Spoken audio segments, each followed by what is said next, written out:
All right, back again, and let's go ahead and kick this off. Sorry for the initial drop. Hopefully all of you will come back. Wait a couple of minutes here because it seems like people aren't in the room yet. So I'll give it a few minutes.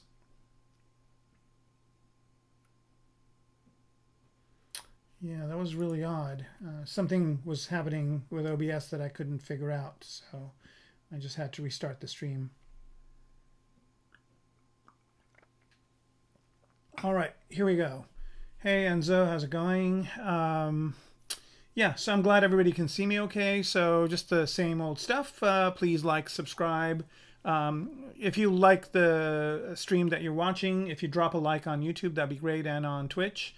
That kind of tells us a lot of kind of your preferences and whatnot.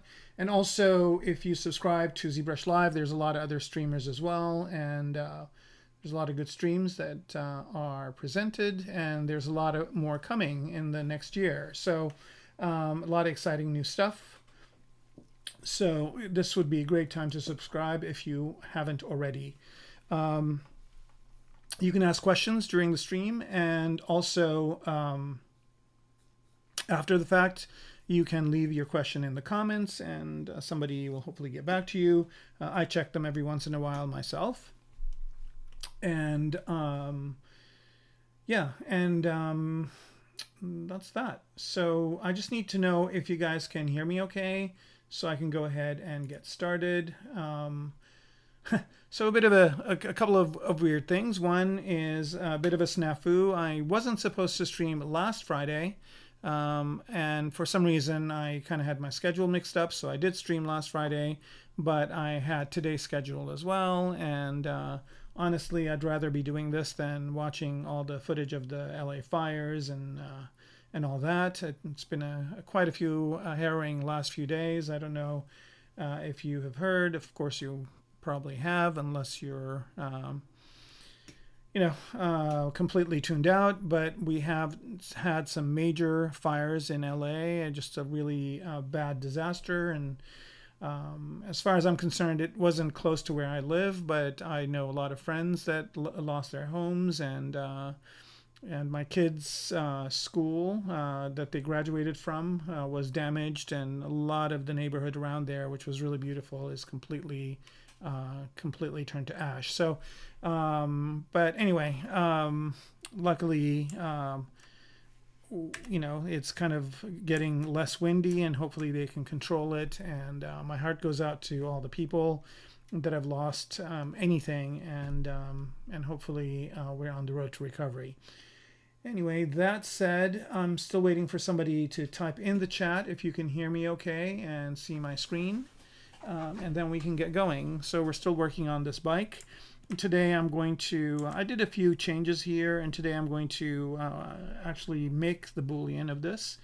So I've got a folder here with the Boolean components, and I'm going to make the Boolean and go through the best practices of how to do that.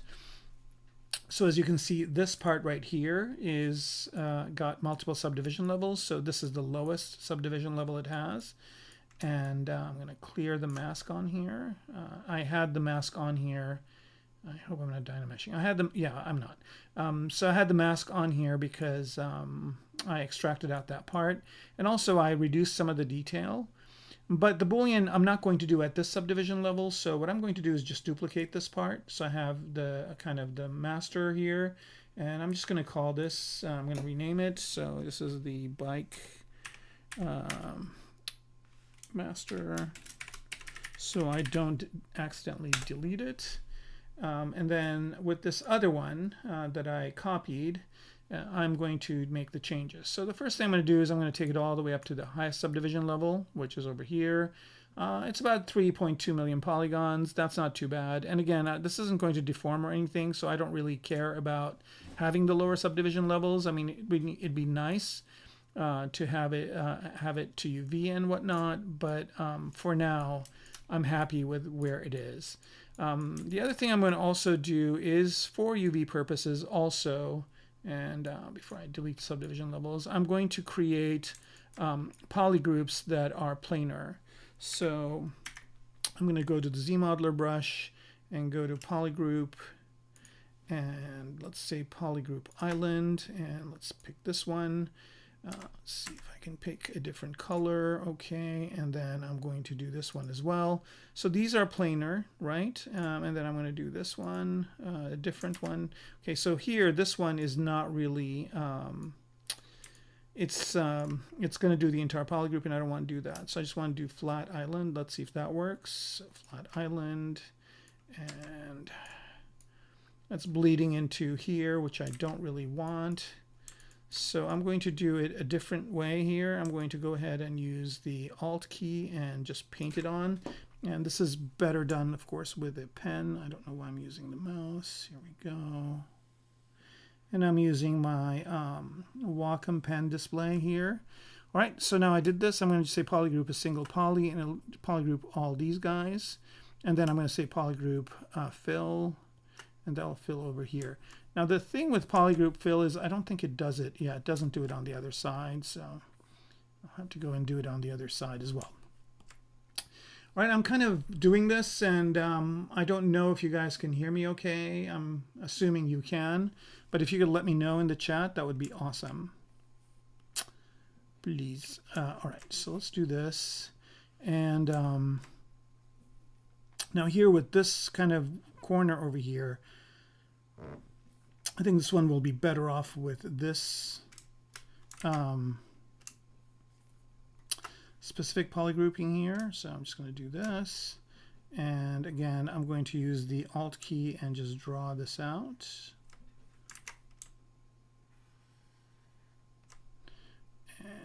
And polygroup single poly and do this.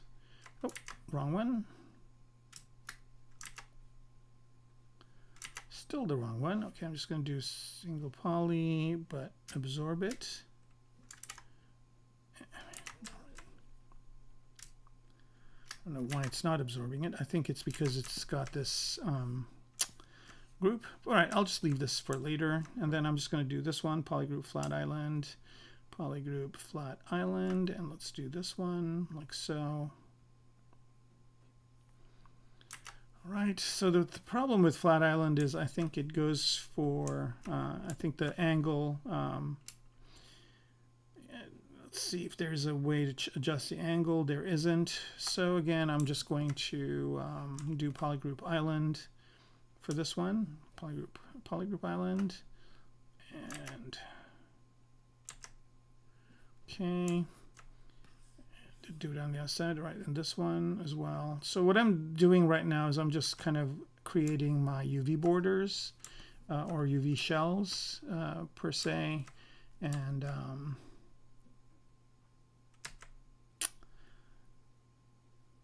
I'm just going to do this first, and then I'll deal with the in-betweens.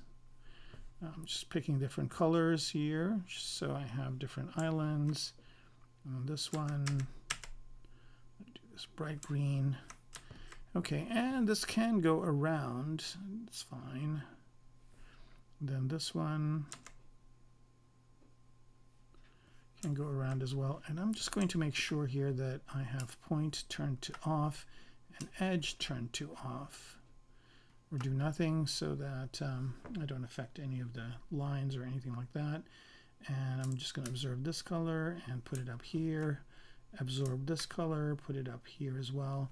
So these will just kind of open up and flatten as UVs. Pick this one, put it in here, and then pick this green over here. Okay, and this one.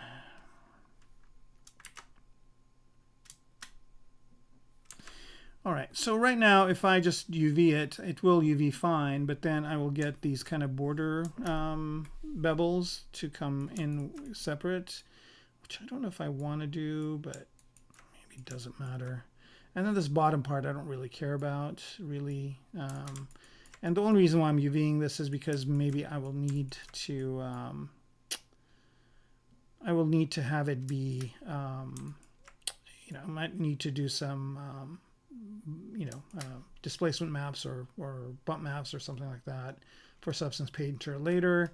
But for now, I think this is okay. And I just have to figure out a way to deal with the bevels, which should be pretty easy. So I'm just going to do, I'm going to start hiding polygroups. And so the best way to do that is I'm going to not have these ones show as well.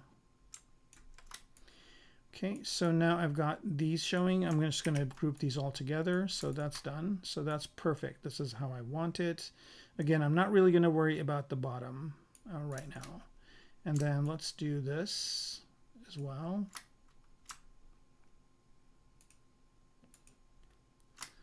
All right, I'm just going to select this. And then good news is that it is doing the bevel parts as well, but it didn't do this ring over here. So I got to determine which plane that would be better for. And I have a feeling this one would be better. So polygroup is single poly, this one, and oops, absorb it, and then polygroup polyloop.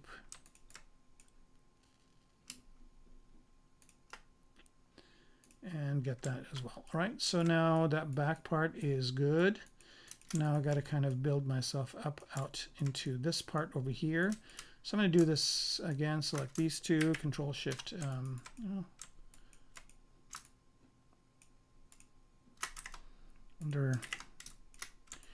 right, I'm going to do it this way where I just select this polygroup and Control Shift S, X grows it out. One more time, one more time. All right, and then I'm just going to hide. Let's see if this works. Yep, just going to hide these ones. All right, so I'm just left with that. Again, the bottom I don't care about, but I'll hide it anyway. So I want all this to be one polygroup. Let's pick a color we don't have. All right, that sounds good right there. And then let's do these other parts. So let's start out from the other side. So I'm just going to again do this, and then Control Shift X to grow it up, out. One more time.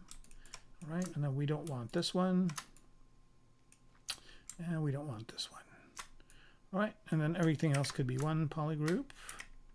Let's pick a different color here. That's good. And we've got 3 more of these to go, and it seems like I picked up some over here, but not a big deal. I think I'm going to do this a little bit of a different way. I just figured out another smart way to do this, and that is to polygroup polyloop this over here. And let's pick this color, and I'm going to do the same over here. Wrong direction. Here we go.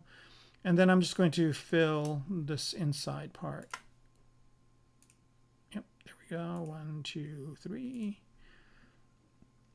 4, 5. Again, fill does not work on both sides. I got to do the other side as well. Again, I don't know why I'm using the mouse. I can be using the pen. All right, so 2 more left. Let's do this one next. All right, and then Control Shift X. One more time, one more time. Nope. And let's do this one. Hey Zen, hey Pappy, hello. And I don't know if you guys, I guess you can hear me. If you couldn't hear me, somebody would have said something. So I'm just going to go under, I'm going to be under the assumption that you guys can hear me and see everything okay. All right, I'm just going to remove these guys over here. Looks like I've got somebody from India. Hello, hello. Love it when I get international folks. Right, and then there's just this last one, and this one's going to be pretty easy. I'm just going to do this, that, and then hide these guys. And these guys as well. Just have to be really very precise with this. Oops.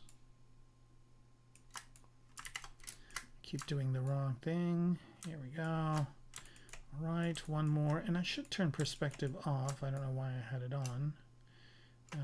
Hopefully that didn't cause any issues, but I don't think it did. All right, and I got this one thin strip over here. It doesn't really matter, but I'll take it out anyway. Okay, and then Control W to group this together, and here we go, we have our groups. I just want to make sure that this one over here is actually, is it its own group? Let's see. Kind of looks like it is. Not a problem. I'm just going to do this. And this, and this, and this. Oops. Right, and what I want is just this separately, and I'll give it its own group. No, I guess it's not. It's just a shading. All right, so now that I have this kind of set up over here, I'm going to do this bottom part, and this should work with polygroup and flat, island. I'll just do this whole bottom part as its own thing. I'll pick a different color. Brown looks good. There, there. This one over here. And I maybe should have picked something more different than red, but I think this will work. Okay, and there's that whole other part and the bottom. It seems like there is just a little bit of red left, and some of it is from here, so that's easily fixed. I'm just going to polygroup a single poly. This one, absorb it, this like that. Let's pick this one too. And then this one, and then polygroup fill. Do it on the other side. So every polygroup is just going to be its own UV shell. If you guys have probably, if you haven't guessed it so far, that's what's going to happen. And then let's, oops, single poly again. This guy, let's absorb it with the shift key and then put it down here. As well as here.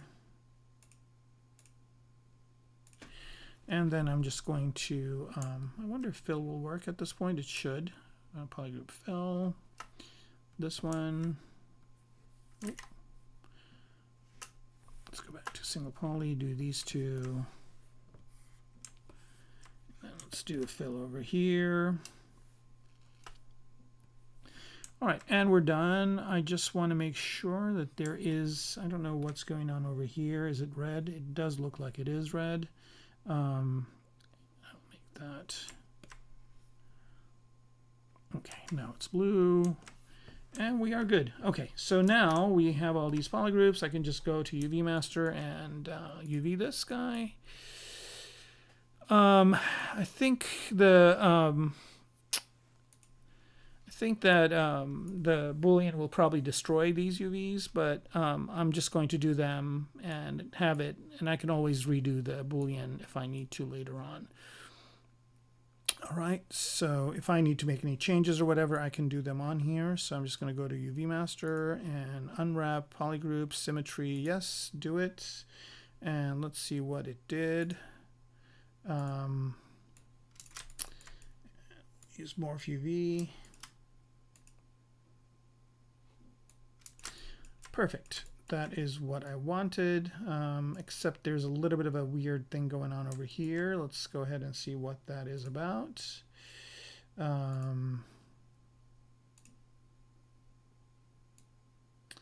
It looks like there is one little part here that's still red. And let's see if I can just eyeball it. Let's try Morph UVing again. I'm going to turn this bump down. Where is it? It's over. Let's watch how this thing closes up. It looks like, oh yeah, here it is. Is it this? It is this. All right. Not a problem. Easy problem to fix. I'm just going to polygroup a single poly here. Pick this one. Absorb that color and then just fill this one area over here. I think that's what it is. And let's UV it again. And let's morph it again. I think we have exactly what we want. Okay, perfect, perfect, perfect. And yeah, so now we have UVs, right? And then I'm just going to duplicate this one more time. The subtool menu, duplicate, okay, and then let's call this UV'd. bike master UV'd. All right, and then we've got this one, which we don't need anymore. I'm just going to get rid of it, and I'm going to create a copy of this one now with UVs, and I'm going to take it all the way up to the highest subdivision level, and then I'm going to delete the lower subdivision levels. Now I still have my UVs. If I go to morph UVs, you'll see that UVs are still there, but I think I might lose them after I'm going to lose them after I do my polyframe off. So here we go. But I'm going to probably lose them after I do my Boolean, but I kind of have them just in case I need them. Okay, so to do the Boolean, now the thing is, if you see what I mean about the Boolean here, if I turn polyframe off, it's basically Booleaning it with this part. So I've got live Boolean on, this is on, and these two are off. I should be seeing the Boolean, but I'm not for some reason. Where are you? Okay, it's this part right here. And honestly, I can take these parts out of this section. There's a seed as well. I don't need it.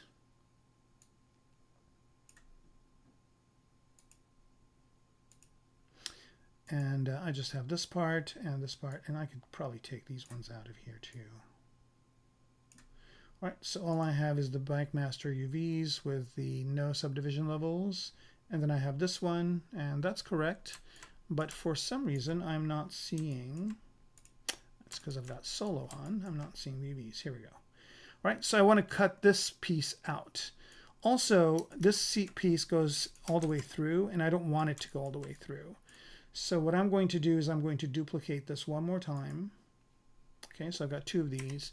And with the duplicate, I'm going to turn transparency on so I can see what I'm doing and go to the center of it. And I can either do it this way or a better way would be to deflate it. And so is there an inflate here? There is. Nice. Okay, is there a universal one? Is this one universal? No, it's a smooth. Is there one that does the whole thing? There isn't. All right. Feature request. Please make it so there is one that will inflate it from all the sides. All right, so I'm just going to delete this thing, and I'm just going to use it with deformation. So go to deformation and start decreasing it in size. And basically what I'm trying to get here is that when there's this cut line, that I basically have an inside part to it. So here I can kind of turn ghost mode off. I can see where the inside part is, and let's go a little bit more in. Inflate. Yeah, you don't want to go too much, just a little bit. Right there, I think that's good. I'm getting some schmutz I don't want over here, so I don't know if there's a way to not get that. All right, I'm going to try doing this a little bit again, like this. And then what I'm going to do is just trying to solo this out. I don't really care about a lot of this, but I'm just going to smooth these out. And I'll probably just get rid of all the parts I don't need and just keep the parts I do need. All right, so all I need is just this part right here. Okay, and I'm just going to delete the hidden parts. So I just,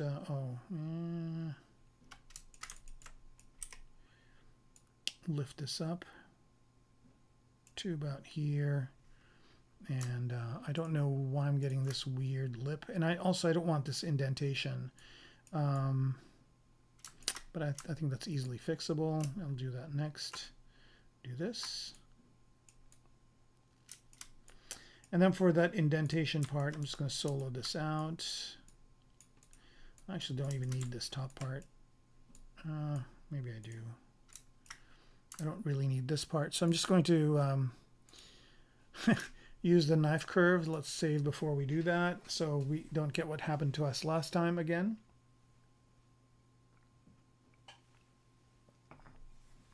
Drunk tool, yeah. I work with clean topology. I'm very obsessive about clean topology.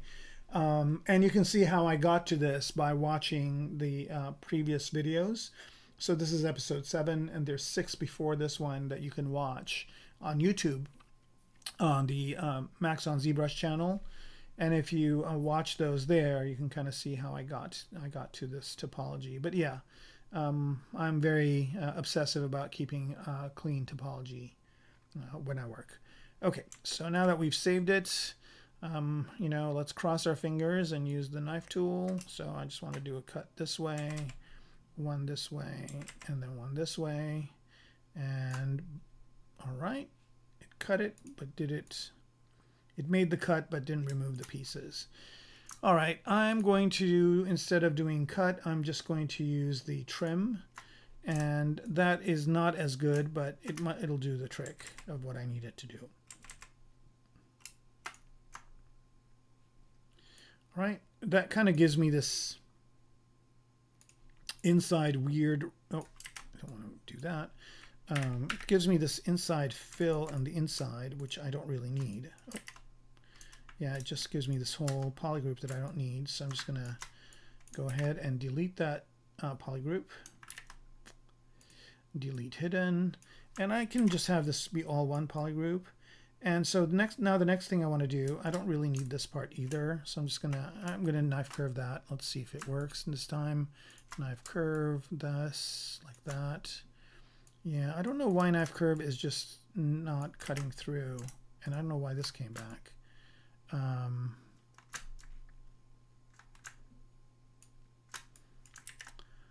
Delete hidden. Okay. All right. So, I mean, I could just leave it there. I don't think it matters. But what I want to do here is this kind of part that is indented. I don't really want it to be indented. I just want this to be filled. So I wonder if H-polish will work. I'm going to give it a try. And I think the thing to do is to use planar. So let's see if planar works. Planar, where are you?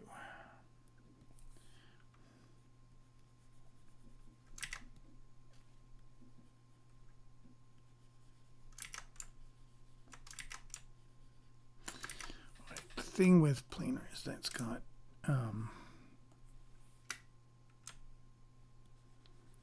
let's see if this fills it in. I'm sorry, I've got that big menu popping up. I might as well fix this right now while I'm thinking about it. The size is too big. That's the radial menu, by the way, that I use with ZBrush, and it is a Wacom thing. So when I do this, this comes up, this wheel, and that's a Wacom radial menu, and I use that extensively. And if you want to learn how to do this, I think Pablo Gomez just made a tutorial about it, so you can see it. So basically what I do is I've got 3 brushes that I use all the time: Move, Damien Standard, and H-Polish. Everything else is on hotkeys. And then I've got menus that I've made, custom ZBrush menus that these bottom 1, 2, 3, 4, 5 menus are. And eventually I probably will take over these ones too, but for now I'm just keeping them as brushes. And this is super, super useful, and you can use this both with the Wacom tablets as well as the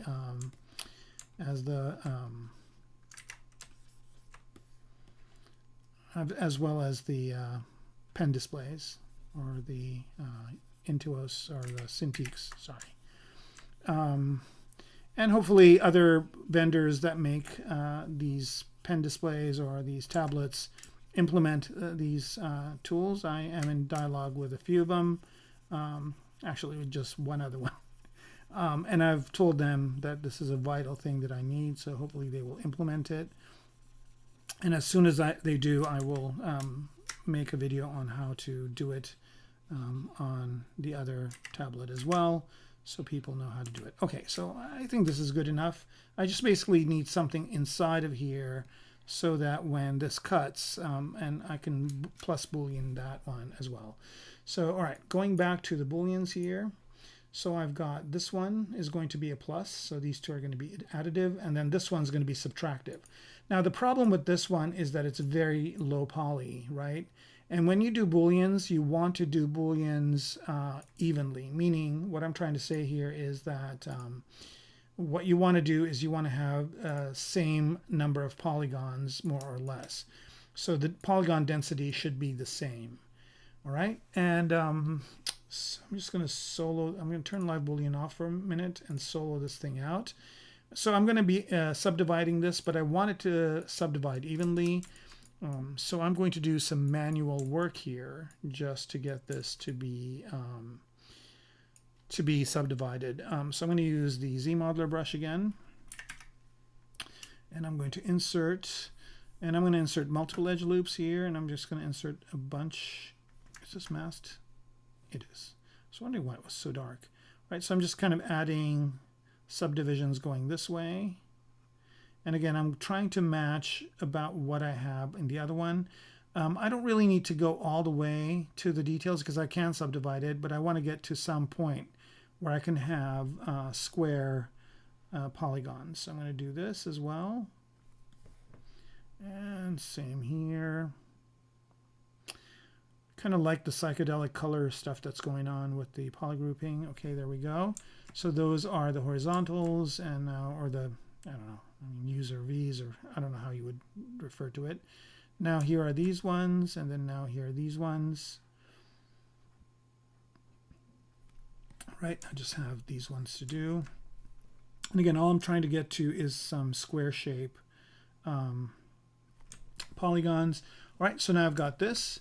And I'm going to unsolo this, and I'm going to do a quick BPR render here to see the difference of the densities. And you can see this is really dense over here, but this isn't. So I can just continue to subdivide this until it seems like it's that dense. Okay, so I think I can go one more. Okay, so this is about 1,000,000 points. So these are about, if I do another BPR here, and I'm going to turn the color off, the fill off, just to kind of see the density of the polygons. It seems like this is still a lot denser. And I'm going to hide the seed here. It just seems to me like this is still a little bit denser than this. So I'm going to subdivide this, or maybe let me do delete lower on this because I don't really need the lower subdivision levels. So delete lower. Now it's looking the same. So if I do a BPR here, it's going to look more or less the same. Now this Boolean is going to be pretty tricky, but I think it should be fine. All right, so now I just will turn live Boolean back on, and let's turn that back on. So this is it's showing me what is going on, and I'm going to get off of this just to see the results. All right, that's good. Now the interesting thing is that this here is a different color. I want it to be the same color, so I'm just going to go ahead and pick this color and fill object. Okay, so now it's all the same color, so I'm going to get this really nice clean cut line over here after I do the Boolean. All right, I'm going to quick save here just because that Boolean could be pretty complex. So I'm just going to do it a quick save. And as soon as that's done, I think there's a way to check the Boolean. I'm going to do that next and then do that. Looks like there's a question here. Earth is asking, have you heard of Auto Hot Pie? Okay. Auto Hot Pie, it has the best radial menu, better than Wacom default one. Auto Hot Pie. No, I have not. I will research that. Take notes here as to the name of it, and I'll research it. If there's something better that I can use with all tablets, that's even better. So Earth, thank you for mentioning that. I will look into it, and I will get back to you. By the way, I should mention, somebody mentioned a plugin or a module, or I don't know what the hell you call it, for Stream Deck, and let me just find out what it's called real quick. This Windows Mover, or yeah, I think it's called Windows Mover for Stream Deck that can resize the window of ZBrush to fit 1080p. And somebody gave me that hint, and if you're here, thank you very much. That works really well. So now I just basically can go to like my bigger screen and my smaller screen just with a click of the Stream Deck.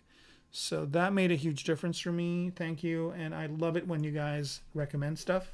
I really appreciate it. Okay, here we go. Let's go to the Boolean menu here. And I think there isn't... I think just there's Boolean mesh here. So, but I do my Booleans in folders, which works better. So I'm just gonna go here and say Boolean folder and wait a minute, and then it will create the Boolean for me. Here we go. Union remeshing in progress. So hopefully when this is done, I will get what I need. I'll just wait.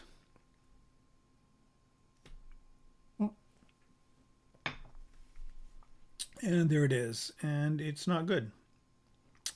Something did not work right, and I think maybe I should take this out first and then do it in steps. So I'm just going to pick that union mesh and delete it, and then I'm just going to pick these two and do the Boolean, and then do the additive afterwards. So here we go.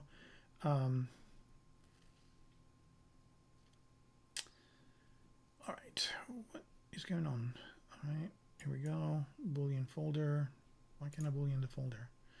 I got log Boolean on. Oh, because I'm not in the folder. That would make a difference. All right, here we go. Boolean folder.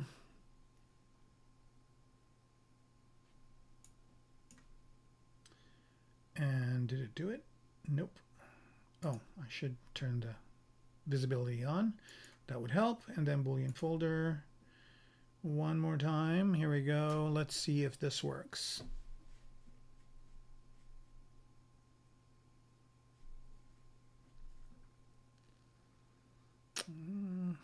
Did it do it?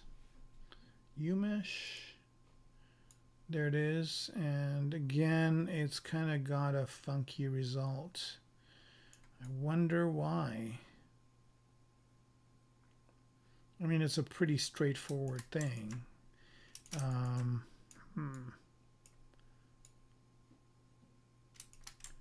All right, let's take a look at it again and see what we can do. All right, I'm going to turn Lab Boolean off. So basically, it should just work. It should just subtract this piece out of the previous piece. So I don't know why it's not working. But I'm going to try to do something here. I'm just going to move this up just a smidge. And also move it forward just a smidge. So it's not interfering with these two cuts that I have. That might be causing it. All right, so I'm going to give it one more try. If this works, it works. If it doesn't, then I will troubleshoot this off screen and get back to you next time about it.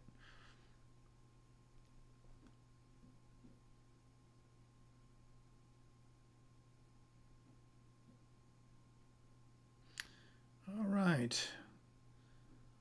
Let's see, third time is the charm.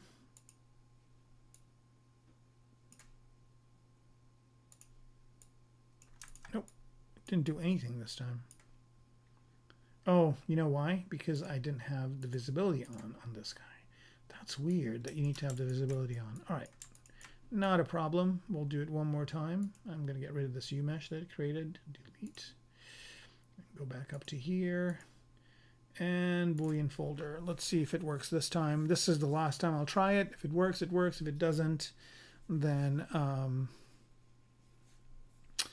have to figure out a different way of doing this. All right.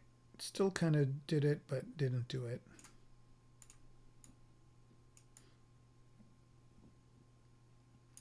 I wonder...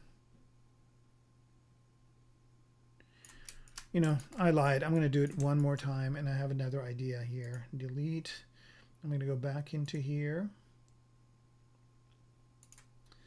And I'm going to turn symmetry on. I don't know why, or symmetry is on.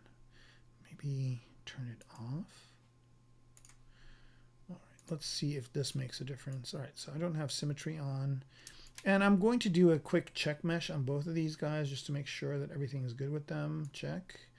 Oh, I think I know what the problem is.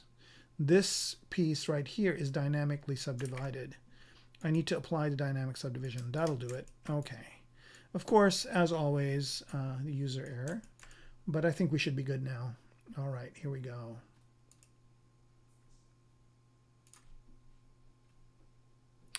That's what I tell my students is like half the work is knowing how to troubleshoot.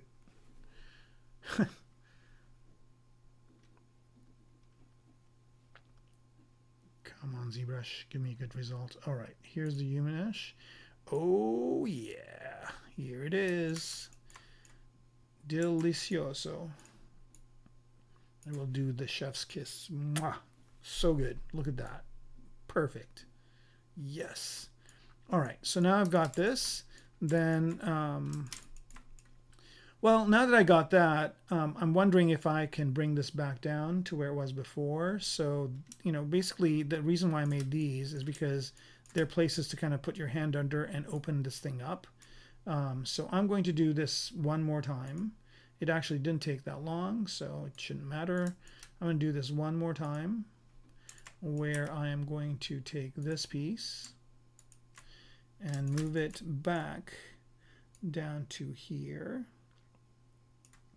Right, so this is scooping it up, and then also move it back over to here like so. Okay. All right. Final roll of the dice. Boolean folder.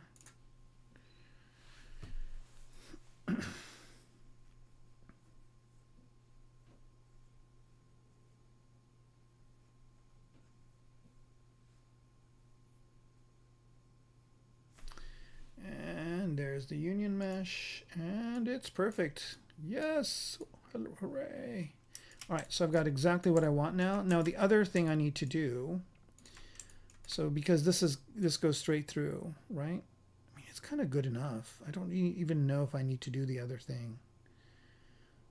Yeah, I don't know if I want to do the other thing. I mean, I might try it, adding this piece in here so that it closes it up, but I don't really think it matters. I don't think you can see it inside. Maybe lights will go through or whatever, so let's do it anyway. All right. All right, so I'm going to create a new folder. All right, and in this bool2 folder, I've got the union mesh and I've got this piece, and what I want to do, and let me just make sure that this is where it needs to be.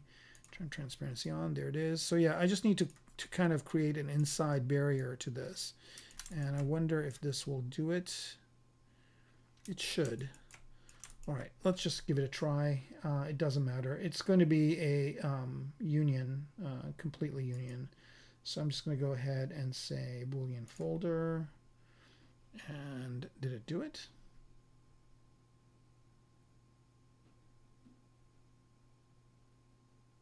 No. All right, one more time. Huh. It's not doing it. I don't know why. Well, how about this? I'll just leave that piece in there, and that'll kind of fix it. All right, so we're good. All right, so I've got the Bike Master UVs, and then I've got this. All right, this is the Boolean. I can move this down in my folder list to there because I don't need it. And then these are the two pieces that I need, and then these ones I'll move into the builders folder so that they basically are there if I need them at any point in time. This is the way I work, where I basically just kind of keep pieces that I might need to go back to, because when I'm doing projects, you know, it's a lot of times you have no idea what they might come up with to want to do later. And And so they might come back and say, well, can you do this or can you do that? And then in that case, I will have to make changes. And so if I have kind of that piece in my kind of group of pieces, then I can always go back to that stage, and instead of starting from scratch and trying to match everything that I have, I can just do this. Now, the only thing I'm really curious about is what happened with the UVs, and let's go ahead and see. Nope, yeah, it got rid of the UVs. So Booleans get rid of UVs, so that's a good thing to know. But it doesn't matter, again, because I don't really, I can always re-UV this if I need to.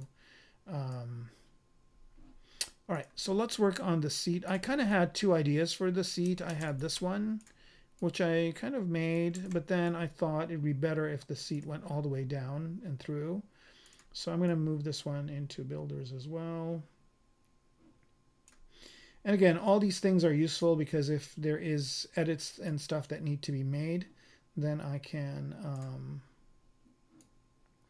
always go back to those pieces and do them. I think I moved the wrong thing initially. Let me get it back. Probably at the bottom. This one, yeah, I need this one. Let's bring that back. Okay, so this is going to be the seat. All right, and with this, and I'm going to solo this out. Okay, I'm going to turn dynamic on. Let's bring it back. And let's give it some thickness. No divisions, but just thickness. So it has a little bit of thickness, and the thickness should go inwards as well. So I'm going to offset it in. And let's just give it a little bit more.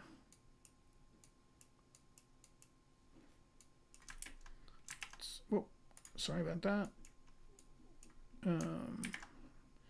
It's a bit too much thickness. Let me solo this out so I can see what I'm doing, and let's go ahead and go that much. I think that's good enough, maybe about there, and let's add 3 segments into the middle part of it, and that's okay. All right, and then let's go ahead and just for kicks add a couple of smooth subdivisions. There we go. All right, so for the most part it looks good. I'm just going to change the color of this thing to be a little bit darker so we can kind of see what we're working on, maybe less saturated. There we go. Okay, and then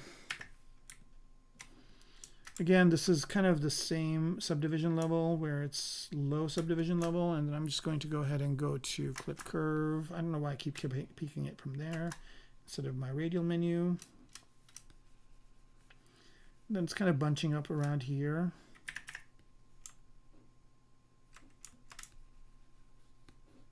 And again, I think this is still dynamic. I could probably fix this if I subdivide it. Okay, and now what I want to do is I want to add some noise to it. See if I can get some sort of a pattern. That's going to be cool. All right. So let's go over to surface and noise.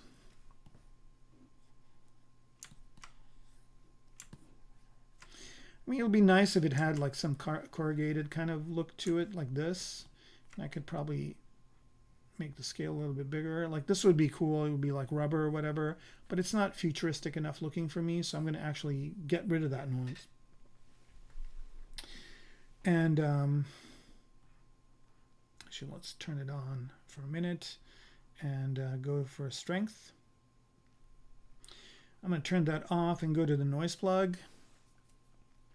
And let's try spheres, staggered, and okay. All right, so I still don't see it. Mixed spacing noise, let me turn that down. And I don't really see anything here, but let's go ahead and change the scale of the plugin. Here we go. We're starting to get something. Now this is doing 3D projection, so I'm getting this really funky looking result here, which is not what I want. But I can easily fix that by UVing the part. So I'm going to click OK here, and then I'm just going to go ahead and UV the part. Let's take a look at it. All right.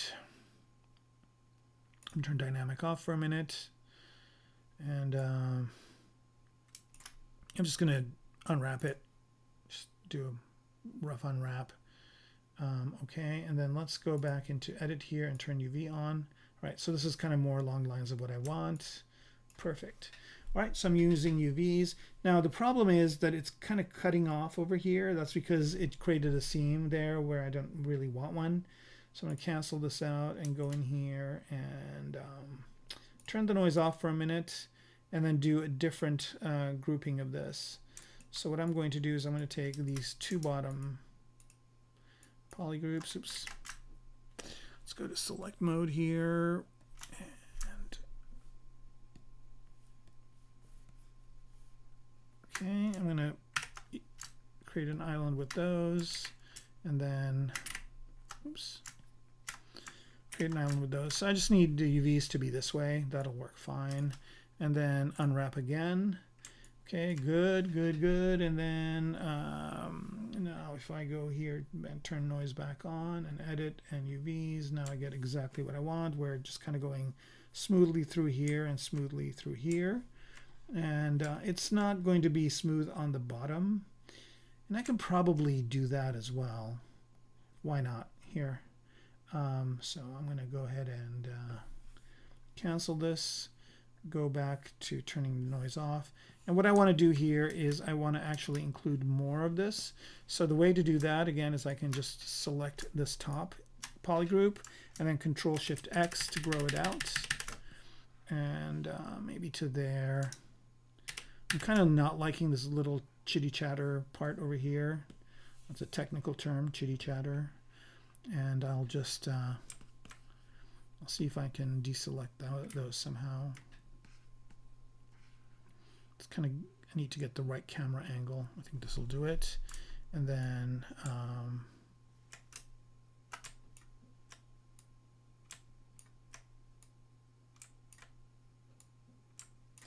I'm being a little too precise here. I don't really need to be this detailed. Okay, there it is. And then I'll just do this all as one polygroup and then the rest as another. Unwrap again. Ooh, I didn't want to do that. No, no, stop. Okay, good. All right. So unwrap all button is really kind of not in the right place. Okay, here we go.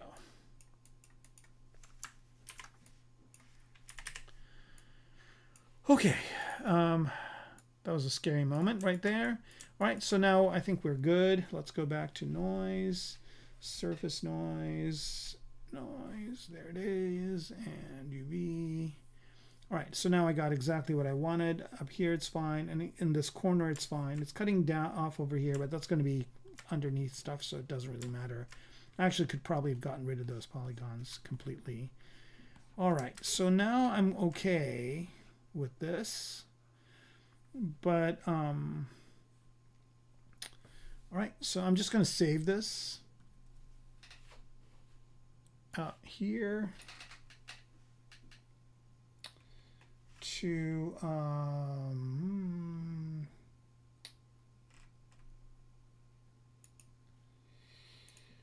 here, and let's just save this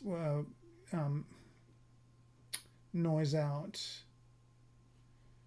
so we can just load it in afterwards. And then cancel and turn it off. So now if I go to dynamic subdiv, right, so it's going to be adding new polygons and new UVs, and I'm going to get like weirdness over here as well. So I'm just going to go ahead and accept this without the smoothness and apply it. Okay, and then what I'm going to do here is I'm just going to select this bottom piece and then select this one and then select that.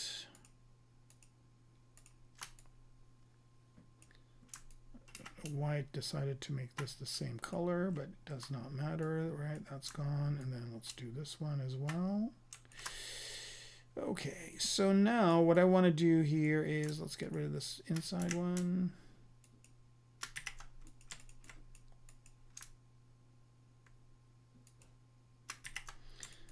Still wants to do that. Okay, not a problem.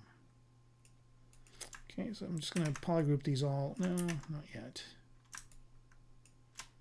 Polygroup these as the same thing, so I can select them all at once. And then I'm going to select this polygroup and this outside one all these could be the same, it doesn't matter, but this is what I want right here to be my UV shell. All right, Control W on that. All right, Christmas colors, red and green. Unwrap. There we go. And then if I do a dynamic on this without thickness, so dynamic with no thickness, but 2 smooths. Right, there we are. And then now if I go and do that noise again with UVs, I will get everything perfect. It's wrapping around these edges very well, and it's exactly what I want right there. Okay, so there it is. Now I have not applied this noise yet. I still want to do a few more edits. For example, I want to change the strength.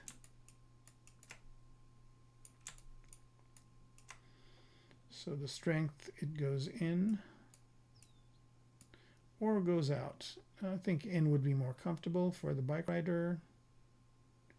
So in about that much. Now the color, I don't want it to mix. I just want it to be the same color for now. And that makes it easier for me to see what's going on here. And I wonder if I can go a little bit more with the strength. I think I can. Okay, that's good. All right, so that's what I want. And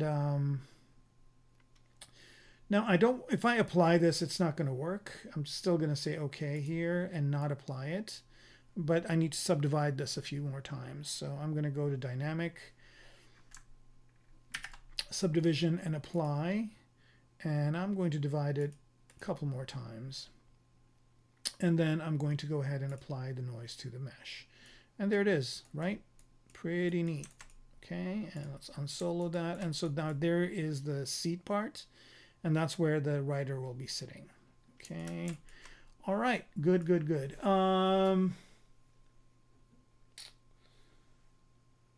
Let's see. Mr. Nunez's channel has made a good video on how to use AutoPie for ZBrush. Okay, I'll check that out too. I didn't see that. Are you sure it's not this same thing I'm doing over here? Because I think, you know, I haven't seen anything from him from Christmas on. It might be before then. It might be before Christmas thing. All right, so let's bring up the rest of this bike and see what else needs done here. So I did the seat. I wanted to do that. I did the Booleans. I wanted to do that as well. I was working on the handlebars, so I'll work on that. Here's the e-bike. Here's the rest of it. And then front axis and rear axis. So here is kind of the rest of the bike. I'll turn live Boolean on. I'm going to Boolean these pieces too, but since I did this already, I'm not going to do this on the stream. I'll just do it after the fact. So I did a little bit of work on the handlebars and a little bit more design work. So I've got this part right here, which actually folds down, right? So this folds down, and then this handlebar will fold down with it, right? And then it will also kind of fold up this way. And I still have to figure out the mechanism of how this part over here attaches to the main part of the bike. I haven't done that yet, but I was going to be working on the handlebars a little bit, so I'll do that next.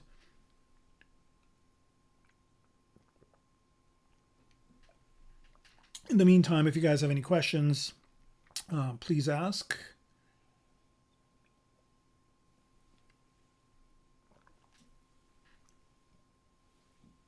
I'll be more than happy to answer them for you. All right. Let's go to this part right here. So let's make sure, yep. Okay, so I'm just going to work on these handlebar parts. So I actually have a piece inside of here that I don't really need anymore. So let's kind of bring this up. Yeah, I don't need that anymore, so I can go away. And here are the parts that I do need. And again, this is pretty low poly geometry. It's just basically a cylinder that I grew out. Making some really minor adjustments here. Is this noise still, surface still on? Turn that off if it is. Nope. Okay, I wonder why it's getting these weird. Oh, because it's not Boolean. All right, here we go. Actually, I'm going to do a couple of other things here. I'm going to hide these axes for now. Where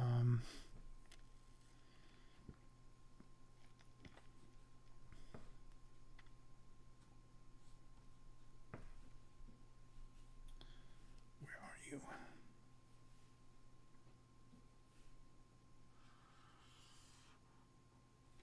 Okay, I don't know why this is up. Front axis and rear axis. I want to hide those so they don't, you know, the big Boolean parts don't come up. Okay, so here we go. And I don't really want to do too much work here, but again, I mean, if I'm looking at the way the handles are going, I want a little bit of a lip. I think this piece will be the lip for the thumb to kind of not slide in. And I don't think there's anything else needed here except to make it a bit grippy. I might use just the regular noise with it. So let's isolate these out. Look at the topology. Looks okay so far. Looks like I've got some edge loops over here. But I could probably, at some point, let me go ahead and polygroup this. And then I'll ZRemesh it. Right? So polygroup flat island this way. Polygroup that, and the rest of it could be fine. And again, I'm doing this to UV it, and for the UV seam, I want this to be the seam right here. So I think there's a way to do UVs with create, unwrap, creased edges and symmetry. Okay, so I'm going to add a creased edge over here. Actually, that might not be the best place for it. Bottom would probably be better. So here, maybe over here, this would be a good place for it. Okay, so crease, edge loop partial, and let's do a crease of this. Okay, and let's unwrap this and see if this works. And let's see what that did. Yep, that's exactly what I wanted. Perfect. Done. All right, morph UV back. Go back to here. All right, so I've got kind of the basics of what I want. I mean, the UVs are going to get destroyed after what I'm going to do next, but I can re-UV it using the same technique. So I'm going to insert single edge loop, one here, one here. Again, I want to get this to square polygons so I can subdivide it.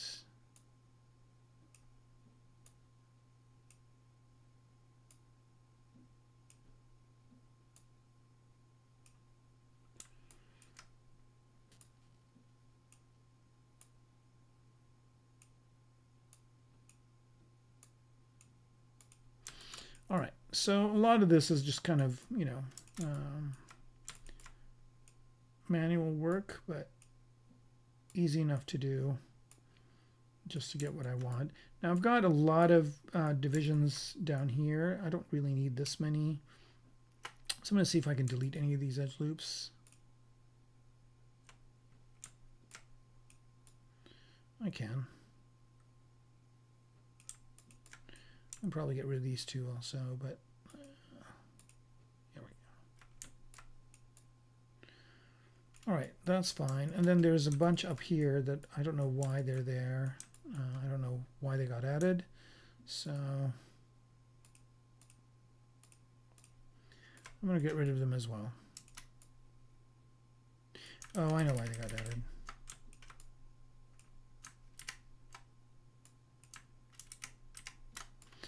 All right, this is good right here. I think this is good enough. Okay. All right, so now what I'm going to do is I'm going to go ahead and ZRemesh this, but keep the polygroups, detect edges, keep groups, ZRemesh. Let's go for double. Okay, and smooth groups should be off. All right, there it is. Perfect. Okay, so this is kind of what I want. And I don't really need to do much else to this, except let's see what it looks like if it's divided. So let's turn dynamic on. And let's see it with everything else. That's good. All right, so now I just want to add that surface noise to it, because it is going to be a grip handle. And I guess I could do this with textures, but I'm going to just do it sculpturally. So here, go to surface, noise, and let's frame that. And just frame one of them. And I think what I should do is just delete one side and just work on one side, because this is going to be kind of tough to, yeah, rotate and work on. Okay, so what I'm going to do here is turn symmetry off, take the one side, delete the other. Okay, and then do the noise, and then after I'm done with this, I will duplicate it. There we go. Frame it. What's going on here? Did it still keep the other one? Oh, okay, good. Noise, frame. Yeah, I don't know why it keeps jumping. All right, let's just make it one material. That's a good angle. And then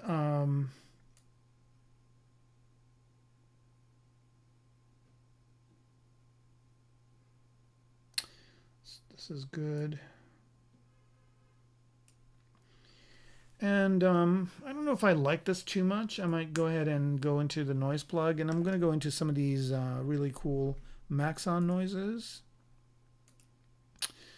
And I wish there was a way to preview these, but right now there's weird names like Luca and noise. And I'll just see what noise looks like.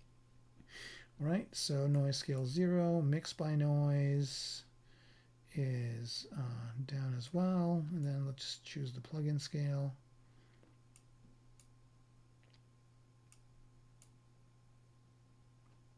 All right, I'm not really getting anything. I'm just getting obliterated here.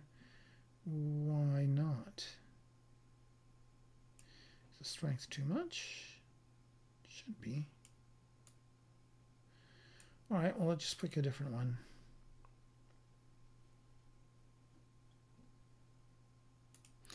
Let's try and see what hex style looks like. Give it strength. Here we go. That kind of looks interesting. Kind of like snaky kind of thing. I don't think it goes with the design of the bike though, so let's pick something else. I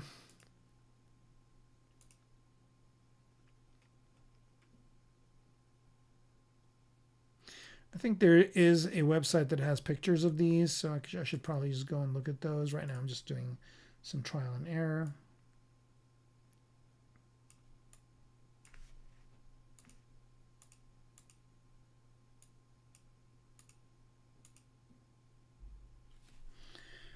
I don't know why the rotation is just like going around something else.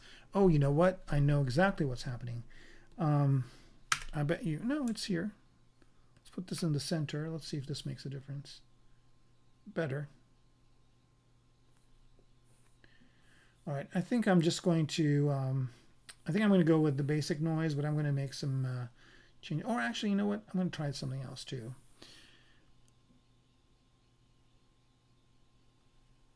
I'm going to go for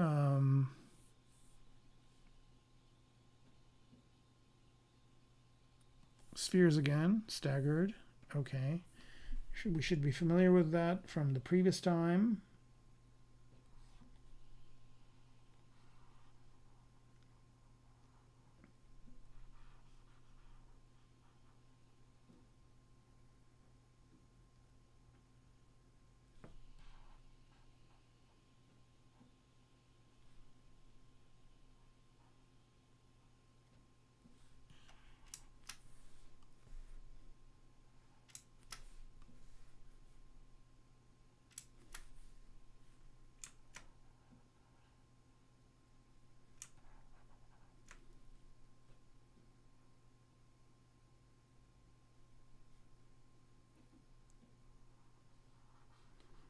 I don't know if strength is, okay, here we go. I don't know, I mean, I like the kind of the weird effect this is creating. It's kind of a neat, really cool sci-fi effect. It would be different if it was UV, but the three-dimensional version is doing this. But this time I want it to go the other direction. I want these to bump out, and then also I don't really need the color change. Let's do that. And then the other thing I want to do here is maybe play with the curve a bit. See if that's going to make a difference.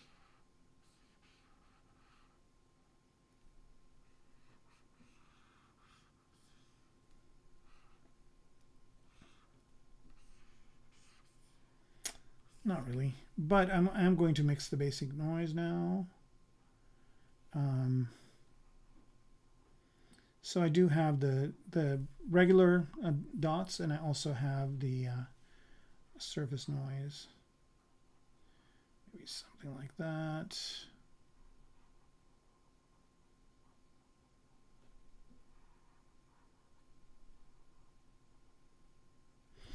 All right, let's see what that looks like. It's kind of cool. I mean, nobody's really going to view it from this angle, but I kind of, you know, it might catch a shadow or catch a bit of a glint on there, but I probably should bump this up a little bit more strength-wise. Here we go.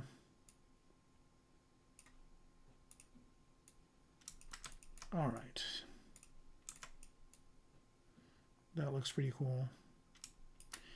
All right, so now that I have it, let's just mirror it to the other side. And there's that. Okay, so those handles are done. Kind of want to work on this part a little bit. Right now it's just a Dynamesh piece, so I'm going to work on it.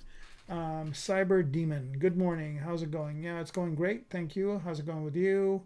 I want to learn hard surface in ZBrush. Good. Well, I mean, you're in the right place. There's a couple of ways to do that. I mean, if you're getting this, if this is working for you, then that's great.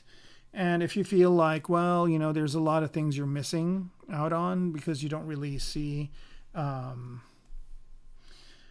just because, you know, maybe you feel like maybe you need more instruction or you kind of need more detail. Let me just find something here. Wait, don't I have those? I thought I did. Just give me 1 second here and I'll kind of continue my train of thought in a minute. Smooth and polish, select, move. Oh, here we go. This is what I'm looking for. Okay. So I guess this would be a good time to do this. And that is that if you want to follow my stuff, if you want to kind of do the things that I'm doing or whatever, my Instagram is Kermaco, so instagram.com/Kermaco, and you can see some of the stuff that I do. As you can see, I've done some renders of this bike that I'm working on. These are just preliminary as I'm working on them type of stuff, but I've got some that are kind of more compositions and more ideas that I'm playing with. Some finishes for, like, maybe this would be some sort of a display on a billboard or something like that. I was trying to do some, I don't want to boost this, what the heck? I'm, doing some shadow tests over here of, like, to get some sort of a shadow pattern of a garage of this. So if you go to my Instagram and you can follow me on there, ooh, I didn't want to do that. Let's go to my, yeah, here we go. Okay, so you can go to my Instagram and follow me on my Instagram, and if you do that, you'll get to see updates of things that I'm working on. This is something that I didn't work on online. I did work on a cloth kind of robe like this, but this is something that I was just kind of playing around with for a concept, for a story of this kind of guy, so you can follow me on Instagram. And also, if you follow me on Instagram, I've got my link tree here, and my link tree will link to everything of mine. So it links to my portfolio, which if you click on it, you can kind of see some of the stuff that I've worked on. I've done a lot of hard surface stuff. Most of it is ZBrush. about maybe 80%, 85 to even, I would even say 90% of stuff here is ZBrush. So I've done character work, mech work, vehicle design, and creature design. So you can see my work there. You can contact me here as well. And this also has all my socials, by the way, down here. But if you just need to remember one thing, if you just go to my Instagram and follow me on there, you can always go to my link tree. But the reason why I'm bringing this whole thing up is because I've got Gnomon workshops, and those workshops over here, I've got 2 of them. One of them is on photogrammetry and doing digital doubles. So in this one, I basically go through and we do a 3D scan of a model holding like a prop gun, and then we go ahead and make a CG version of her. And this goes through and talks about that whole process. But the one that I was talking about, if you want to learn kind of hard surface design like the way I do it, this goes through all the different basics of me making this mech.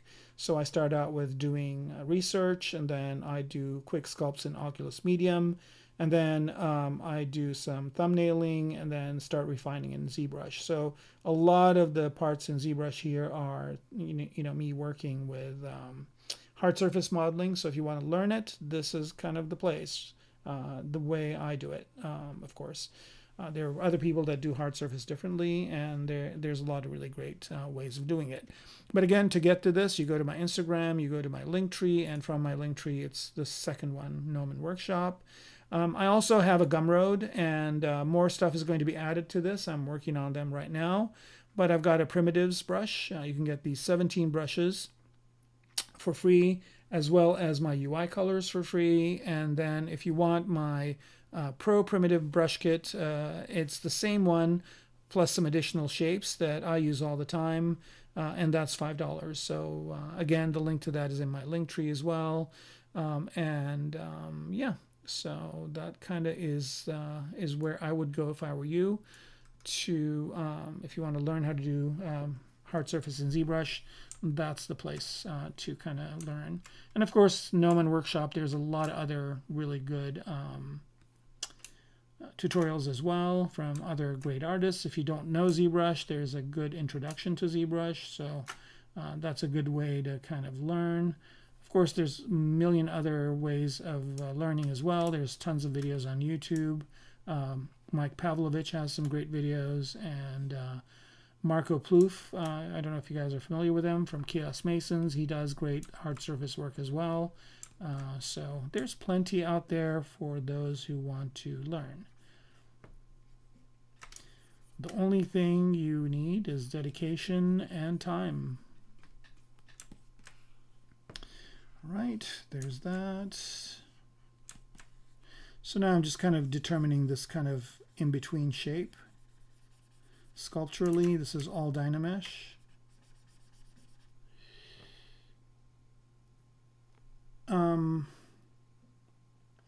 Okay, what are the primitive brushes and what do they do? Okay, so here, ZBrush actually has a primitives brush kit. So if you go to B and IMM, there is a primitives. There's 2 of them. So there is, where are they? There's this one, IMM primitives, and then there's the one that has that are the hollow primitives. Now the problem with these ones, and also you can get primitives in ZBrush in other ways as well. So if you go to W here and click on this, there are some primitives over here as well. And also you can go to initialize, and you can initialize a cube or a sphere or a grid, etc. So all these are useful, but I kind of found myself doing steps over and over and over again. Like, for example, the spheres. I like polyspheres, but I want them to be spherical shaped. I want to polygroup them and all that stuff. So that's why I made this brush kit. So I'll go ahead and load it, and I'll kind of go through some of the things in it. So it's got planes. So if you want to do, let's say, retopology or whatever, these planes come in really handy. It's got a bunch of cubes. So it's got a cube, one-sided, two-sided, four-sided. And what I mean by that is, and I'll draw these out. Actually, let me just go to a Polymesh 3D here. Okay, so if I go to the one-sided cube, and let me make this turn polygram. So you see it has polygroups on each side, so you can grow them out. The 4-sided one has been subdivided and it's still a cube. The 8-sided one is still a cube as well. So basically, these are things that I start with. So here's a sphere, for example, and this is spherical shaped, and it does have, so if you press D, for example, to dynamically subdivide, it will become a sphere, and if you add more subdivision levels, it will be sphere shaped. I've got one here that's already,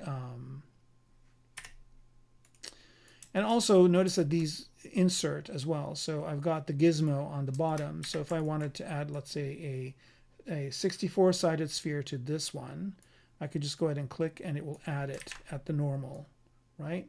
And notice again, this is sphere shaped. So sometimes when you get these polyspheres, they don't look spherical. They look like kind of a square shaped sphere. These are perfect spheres. I've got the icososphere as well. Again, you can just get these directly from here. And then I've got semispheres, right? And these are all topologically correct. There's no pole. They're all quads. I've got a semisphere that is higher in topology. I've got cylinders, and again, the cylinders that I have are not, again, they don't have that pole in the middle with the spikes coming out of it. It's all polygrouped. The center is polygrouped. The outside part is polygrouped. So I noticed that I needed these all the time, and instead of like creating them and then loading them in, I just created an IMM brush. Here's one that has a inside part, so I can make tubes with it. And then I think at some point here we're getting into the pro pieces, which are these pills and semi-pills and this shape. And again, I can use these for booleaning or any other thing. So these are kind of all the different shapes that I have, like a ring like this, a semi-ring, that kind of shape. And these are parts that I've modeled, like kind of a cross-section of tubes or a corner of tubes. These are in the Pro Kit. This part, which I really, Boolean subtract with, a grid that has the lines going this way, and a tube that's going this way. And you might wonder, like, why would I use this? I mean, a really good reason to use this. Like, for example, for the handlebars that I had, I might just choose to use the handlebars in a different way. So if I was using, let's say this would be my handlebar, I'd go to Q1 here. I'm going to do an inset, and I'm going to do an inset of all polygons. And I'm going to inset each one separately. So I'm going to go ahead and do this, right? So now I basically have this shape. And if I don't want the outside part, let's say, or the inside part, sorry, I'll just do the border only. So I get something like that. And then I can just do dynamic on this and give it some thickness. No subdivision levels, right? So I can get a shape like this pretty quickly, or I can even do subdivision levels and get something like this. So, these are things that I could always do with what ZBrush gives me, but it will take me a few minutes to model. And instead of doing that, I can just get these automatically just by using the brush that I have. So it's just kind of a way to work faster and not have to make these things yourself, right? So yeah, and I can use these also as tubing. So for example, here, if I bring this up and go to, let me put this in the center, and if I go here and go to bend curve, let's say, and then add some more points.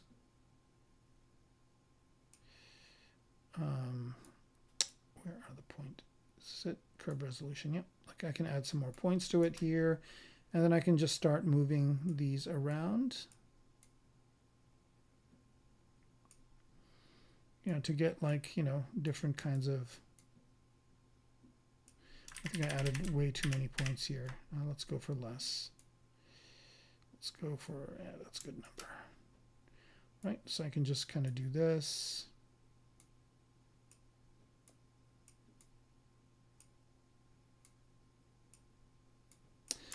So yeah, they're just primitive brushes that help me do, get to these kinds of shapes a lot faster than I could if I had to actually, model them from scratch. Like I said, I mean, most of the ones that you would need are over here, and then I also have more detailed ones over here. And also, if you go to my own YouTube channel, so if you go to my YouTube channel, Kermaco YouTube channel, I have a video on these as well that kind of goes through and shows you how to use them, right? And I think if you get if you get this the brushes, I think it links to the videos or gives you the videos. Here's me showing how I use that part over here to create kind of this inset part. All right, so hopefully that helps answer your question, Cyberdemon, or no, None, I guess is the person, the last person that was asking that question. So hopefully that answers your question for you.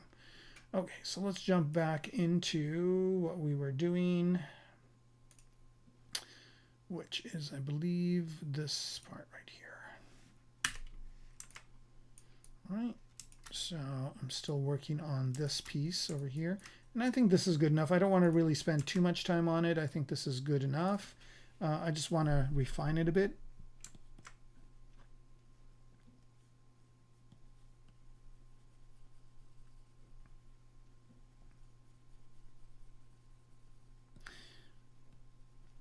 I did mention to the at the time Pixelogic folks if they wanted to include the primitives brush in the software, but I don't know what the reason was that they didn't, but it's fine. It's funny, I have got like hundreds of it downloaded. I got my Gumroad kind of yearly summary, and there were a lot of people that downloaded it. Just get this resolution, and let's Dynamesh this. Yes, Q2.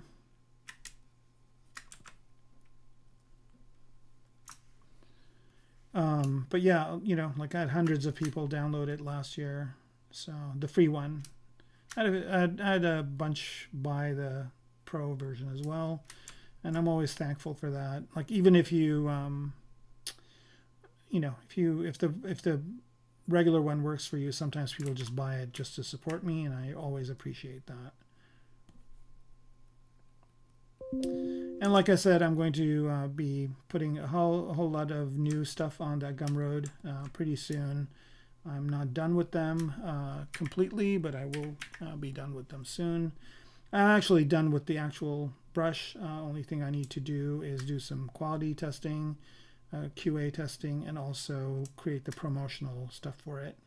But again, it's just me, so it's kind of hard to do that and everything else at the same time. And the only reason why I've got time to do this is because work has been really slow lately. So the good news is that I do have the time to do it, where if things were busy, I would not have the time to do it. And that's why I've been planning on doing these things for quite a while. I have a tutorial on cloth that I'm working on. I have a tutorial on I've got the tires kit. I've got a bunch of other ones, and I'm going to release these very slowly. And I want to make sure that they don't get pirated. Hopefully they won't. I mean, I can.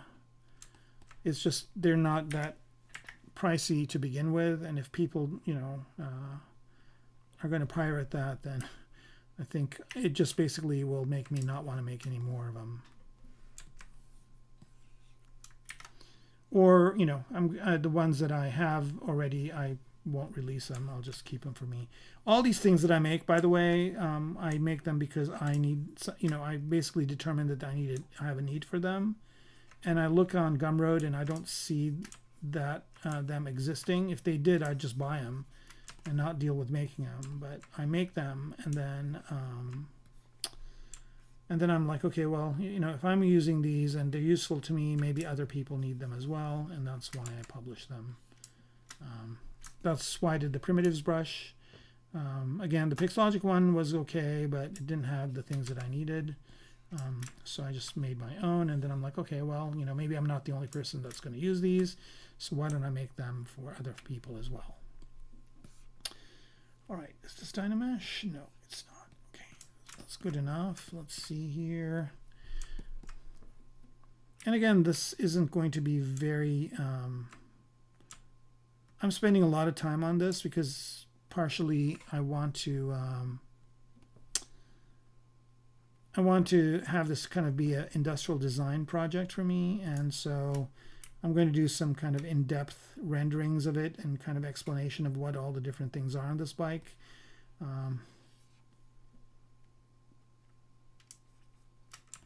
Just to add to my portfolio and my reel as like a industrial design thing, because maybe some folks will hire me for that as well.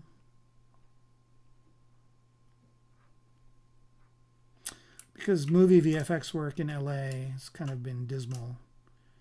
And I don't know if it's going to kick up in 2025, but I have a lot of friends that are out of work. Games as well. A lot of games folks are out of work.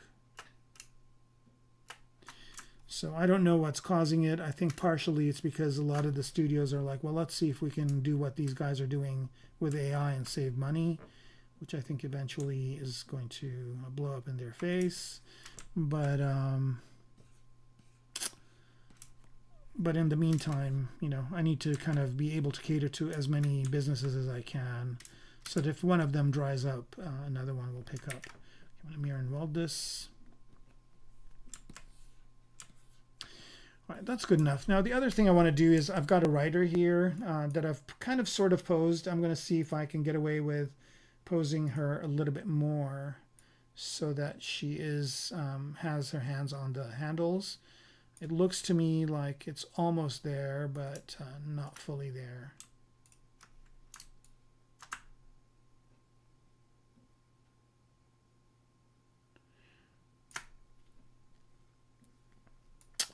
None, you're welcome.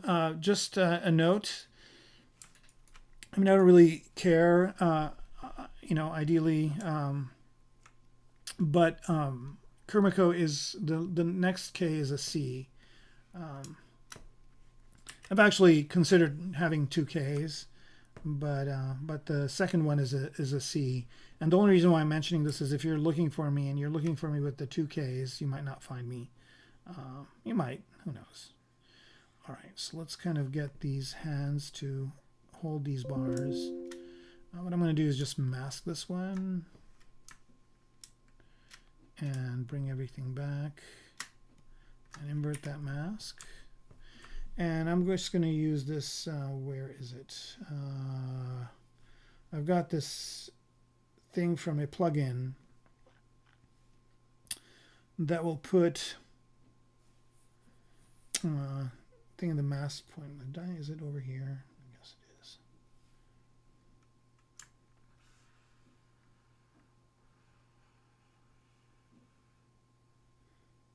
No, it was where I needed it to be.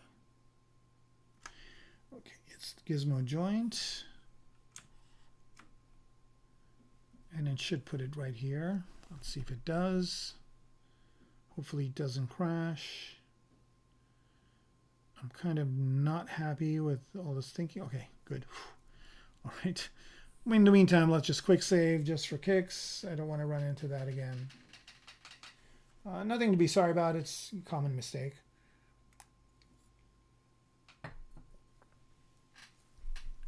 Again, I don't really care for me. I just was mentioning it for you. All right, so I don't know why it unmasked or it hid that part, but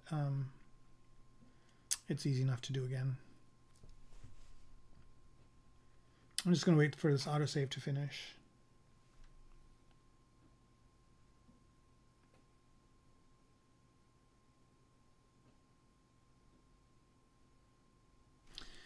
All right.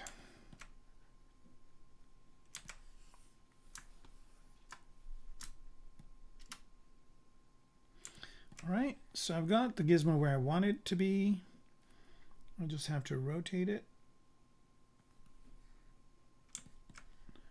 And does this character have subdivision levels? No, they don't. So I have to do this kind of to grow that mask out and smooth it.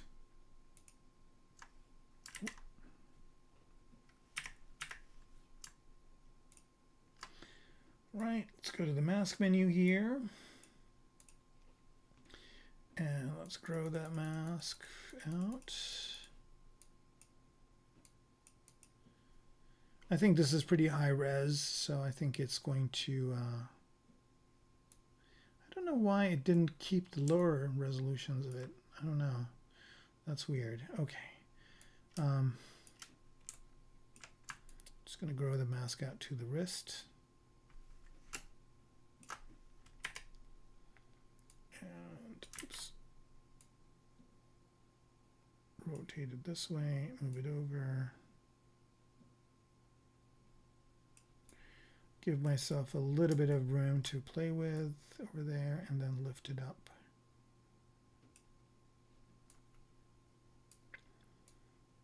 More or less where I want it to be.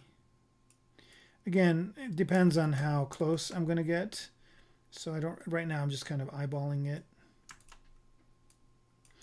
All right, I think I'm going to do this in a different way.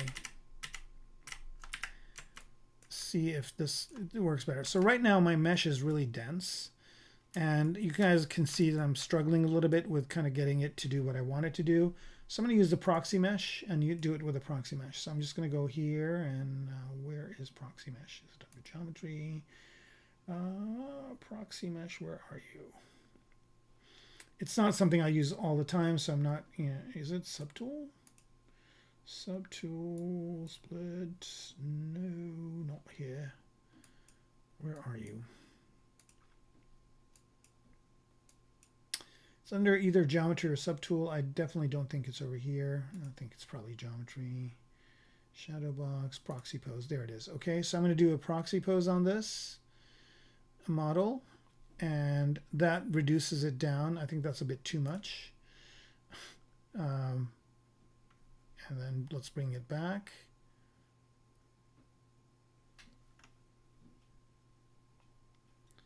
Come on. All right, let's just wait for it to come back.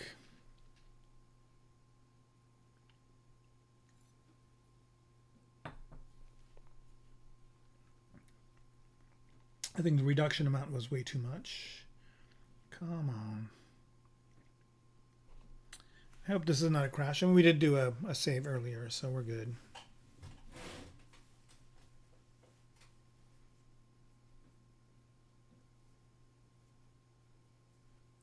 Yeah, this does not look promising, but I'll still wait. Just give it a few more minutes. Let me check Task Manager.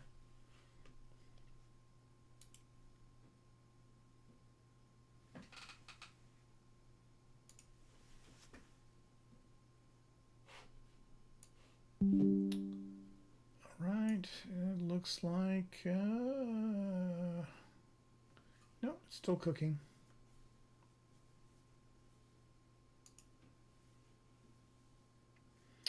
Wow, it's definitely using the processor. It's like 87, 89% of the CPU. I'll just let it do its thing. It will eventually do it. Which is weird. I mean, I didn't really change anything, so it should just come back right away. I don't know why it's taking so long. It's probably because it's a pretty detailed model. And I don't know why I deleted the subdivision levels on it. I should have kept them. Doesn't matter. We'll get to it in a little bit here. All right, so as that's going on, if you guys have any questions, this would be the best time to ask. We got about maybe another 20 minutes left to the stream. So if you have any questions, ask away. There could be general questions, not even related to what I'm doing, and I'll be happy to answer them in ZBrush, of course. Wow, 90% of the processor, just it's going like crazy. doing some massive calculations here.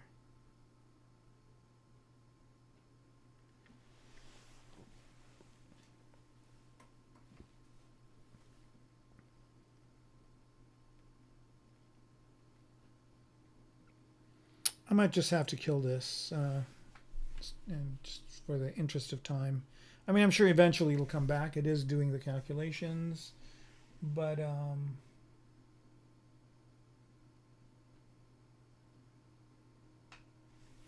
wonder if escape will work. Nope. You know, it's not even giving me that closed dialog box, so it obviously is going to come back. Oh, no, here we go. Oh. All right, I'm going to give it another minute. I'm going to go till 8:45. If it does it, it does it. Otherwise, I'll just restart ZBrush. I think this might be too many polygons. All right.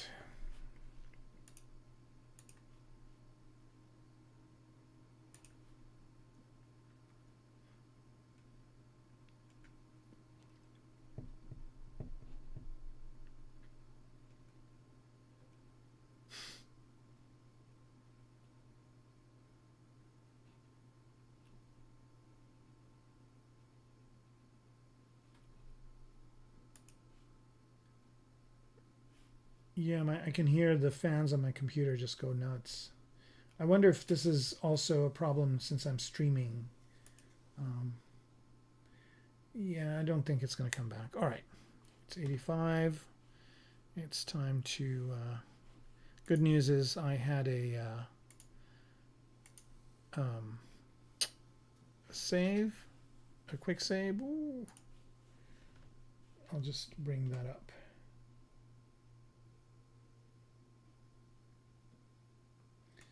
All right, sorry about this, folks. Let me just put this standby thing on and restart ZBrush.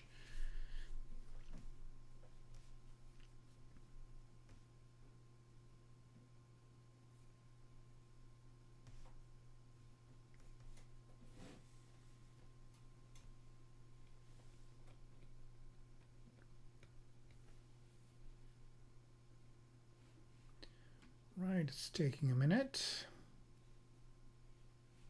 Here we go. Okay, yes, I know it did. And here is the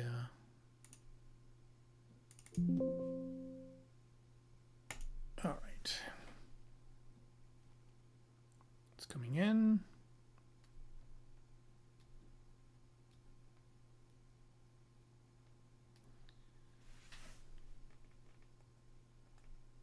I just noticed I have two quick saves here that I have not saved out. So, I mean, I could probably lose the first one, but the second one I won't. Oh, you guys can't see what I'm seeing. All right, just give me a minute.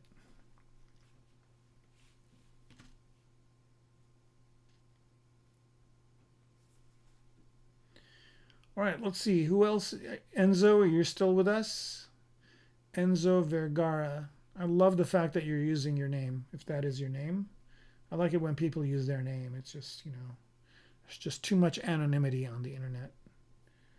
I think the world will be a better place. I think one thing we can do to make the world a better place is if anonymity was not allowed on the internet, where you actually have to, if you ever are going to,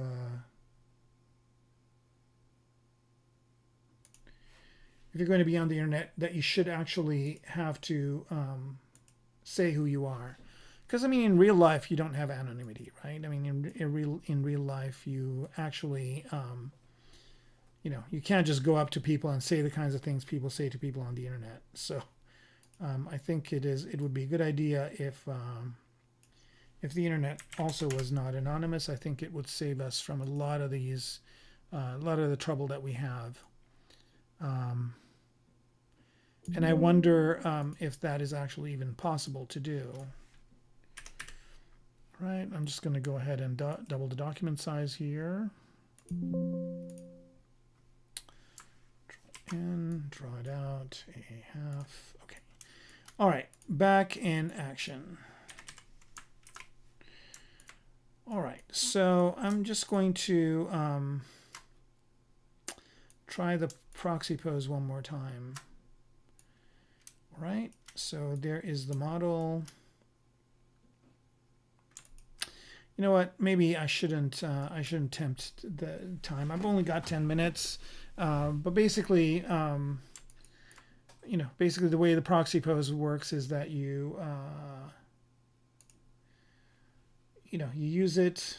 It's one of the newer features, and what you do is you just turn it on.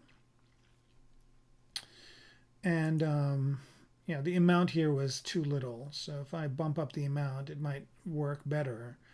But I don't want to do that because it took a long time. I mean, this one model that I have here is 16 million points. So you know what? All right, let's do it one more time. Okay, so there it is. I'm going to go ahead and bump this up. Okay, so you can see here, this is actually going a lot better. Right, I want to get to keeping some detail, but not fully. Okay, so I'm just going to wait for that. And so now if I am going to change that hand, it's not like I'm dealing with a lot of polygons anymore. So I can just select this, mask it out, invert it, and then I can just rotate her hand.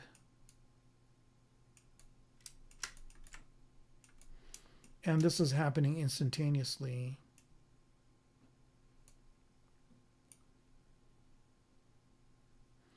Versus what was happening before.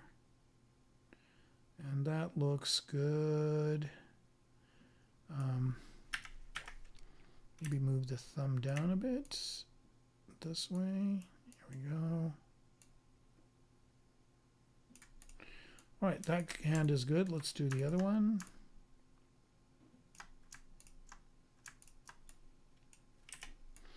Yeah, and proxy pose is one of those things where it is super useful, and unfortunately, it is a newer feature, so you do need to have a subscription version of ZBrush to use it. But I find it super useful, and if people ask me, well, what if I don't want to subscribe, or I have the kind of the previous version of ZBrush that was not subscription based? I would say that this would be one of the reasons why you would want to get a subscribed version, even if it is for a while, just to use this capability. I think it's super, super useful. All right, let's do that. Move this gizmo over to here. All right, and get that.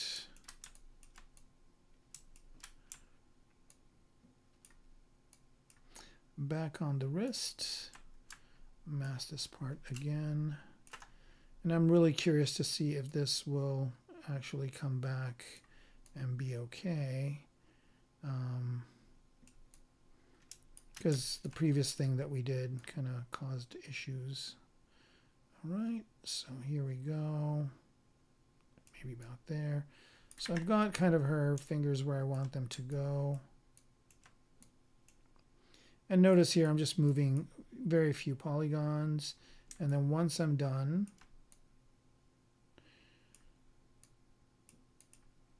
that's good enough. Whoa, man. So when I did that selection, I selected part of this helmet. Right, let's just go back all the way to before I made that selection. I think I should be able to do this completely this way. No. All right, let me just grow out that mask.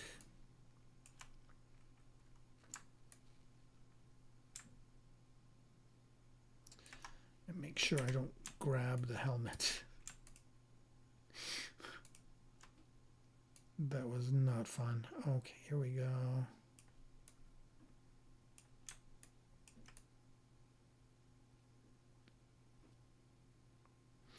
Right. Again, I should be using my pen display instead of the mouse. else. There's that. Okay, that's good enough.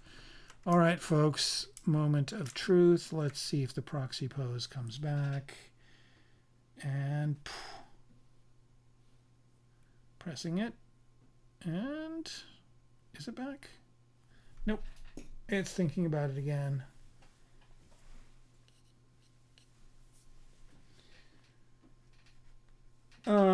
Yeah, that's right. If you, that's why you should save all the time. You should also, I mean, quick save is up there. You should always hit quick save whenever you do a lot of work and you don't want to lose it. It's a good time to hit that quick save button. You saw me kind of do that here, where I could have lost a lot of stuff if I hadn't done it. So I did. So remember to do it. ZBrush sometimes tries to do an autosave before a crash, but it's always kind of a good idea to it's always a good idea to save after you do a lot of work. Yeah, Color GB, thanks for letting me know. Well, I kind of found out a little bit later, but that's fine.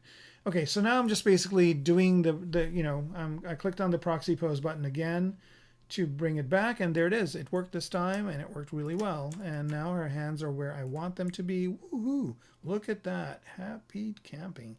So that's proxy pose doing the work that I wanted it to do. All right, so now what I want to do to end the stream is to do a quick render. And to do that, I'll bring back all the parts. So there's the chair, the seat as well. And let's give that seat a color. Why doesn't it have the color that I had before?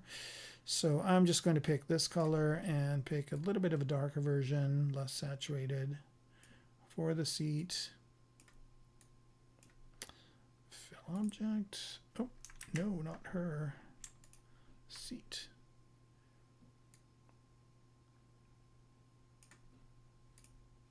All right, where did she go? Come back. All right, there she is. Okay, and then let's bring back the parts of the bike that are down here. Geometry, or no, subtool. And we want the front and rear axis. We've got the rider, we've got the handlebars, front axis, rear axis. Okay, and let's turn Live Boolean on. Okay, so here's kind of, I mean, this is almost, the bike's almost all done. I just need to do the Booleans on these two front and rear axes. And I don't even know if I want to poly paint it, but yeah. All right, so let's do a quick render here. And what I'm going to do is bring up my scene. And I don't think I'm going to do everything this time. I have a road, so that's there. I don't know. Well, maybe we'll do this thing. I don't know if I want this one, this piece, or this piece. Let's see what we got. I don't know what's selected that. There's the road. This guy, I don't know if I want this guy. Maybe we can move it over. We can move these guys over. Oh, wait, before I do that, it's fine. I can always move them around. So these are just, props. Some I've modeled, some I've kind of changed from kit bash parts. I don't think I need the base. So why is the base still there? Is that it? Yep. Nope. Where is it?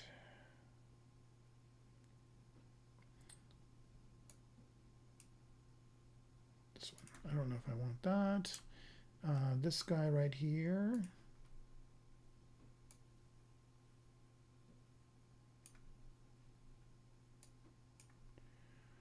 Can go over here maybe. Well, let's turn perspective on. There we go. And again, to find a good camera angle, usually what I do is I use a space mouse to do it, which is the best kind of way to get a good angle. I think this big part over here, I don't need it. I'm just going to take it out. I might take these out too.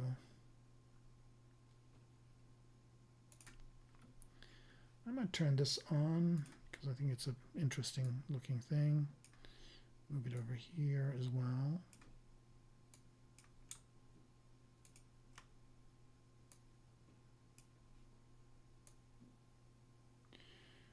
let's find a good angle.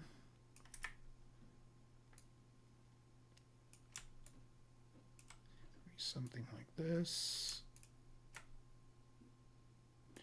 All right, perspective 50 millimeter. Let's go to 85 millimeters and let's move this down.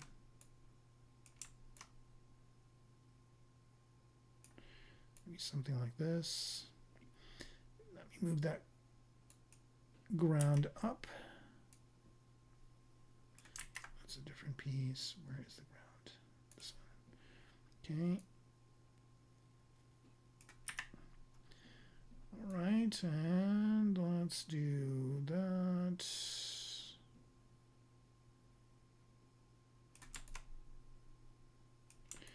All right, that's a good angle. All right, let's just do a render, see what we get. Right, let this do its thing.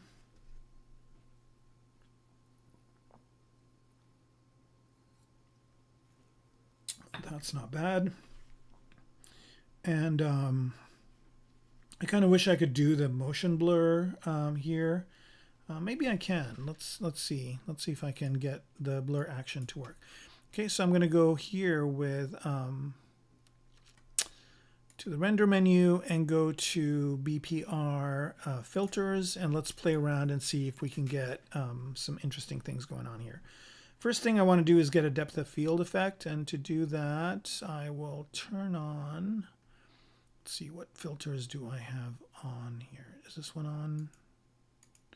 Noise is on, but let's turn this filter on, and this is blur, and let's max out the blur, and let's give it a big radius. Okay.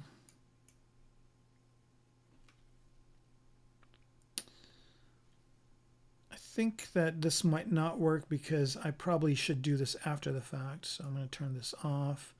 What's this thing here? Sharpen. This one, outline edge. I'm going to copy that and paste it here.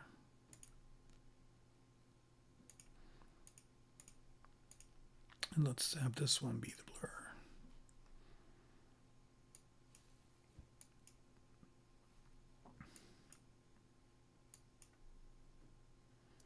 All right, that's better. All right, so then I'm going to do the depth thing where the depth A is going to be over here and depth B is going to be over here. And let's see if this works.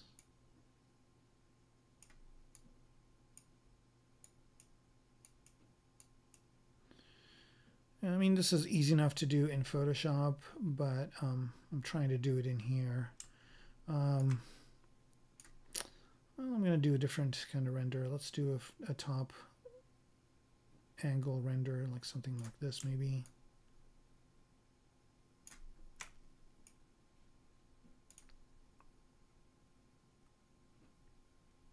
I'm not really showing off the bike, but that's fine. And by the way, these background props are from the Cyberpunk Kit Bash kit that from Big, Medium, Small. They're pretty cool. The thing I want to do is maybe lift this thing up.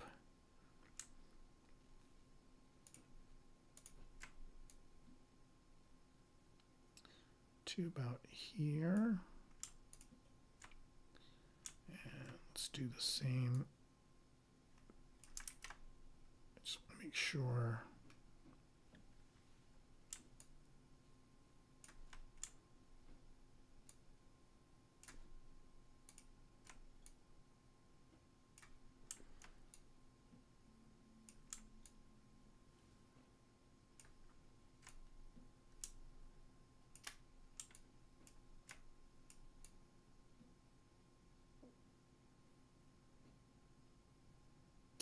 Again, I'm trying to find a good angle for this. And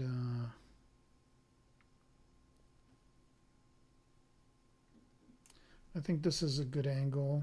I just want to move this back. It's kind of a neat, animation. But yeah, like maybe something like this, maybe further back.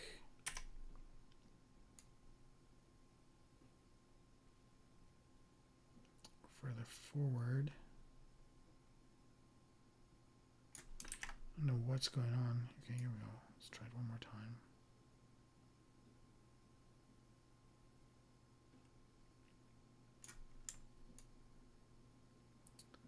All right, maybe something like this. Let's move it down a bit more. Here we go. There is our shot. A little bit more.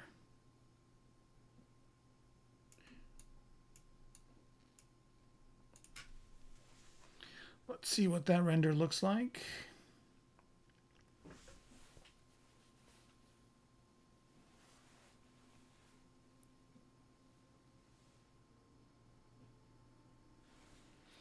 All right, not bad. I think we can do a little bit better. I'm going to turn this blur off. And do I have the outline? Okay. Radial overlay. Is that it? No. Is it this one? Yeah. All right. So with the radial overlay, we're going to do a little bit more work here.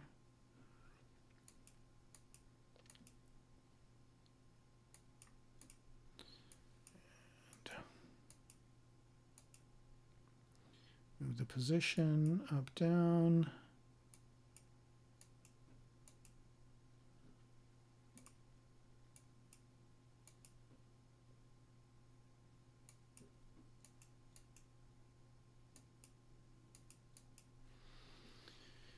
I don't know why I'm not getting that ring outside, but I'm going to try something else here. I'm actually going to go to Lightbox Filters and let's try something new. Let's try this guy. See what that looks like. Let's go to one line here. Okay, that's kind of an interesting look. And yeah, so let's take that and modify it a little bit. So it's got quite a few here, but let's add the lines. So I'm going to add outline edge, and let's give that outline edge a bit of thickness. And let's also give it the interior cavity. There we go. And let's do something else as well. Let's turn this one on, and let's go to outline cavity, and let's do the inner cavity as well. So now we're getting a little bit more detail. And then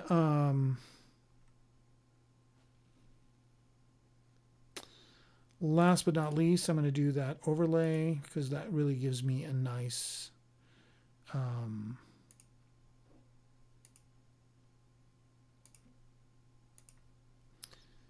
kind of look like that, but I don't know if I like where it is, so we'll move it around to where we want it to be. So modifiers, and let's move the position up, down, left, right. Let's move it over here this way, and then let's move this. If I go the other direction,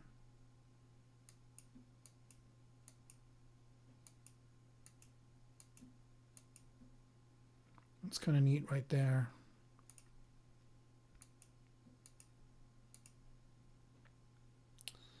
And kind of wish that this one had a kind of more screen control. There we go. I think that's a good render right there.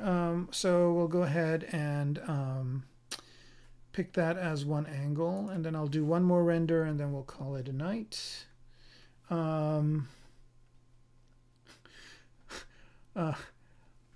Burumba, did you just join us? Burumba is asking, hi, what are you doing? I'm ZBrushing. What are you doing? I'm keeping myself busy while LA burns. Let's do this angle.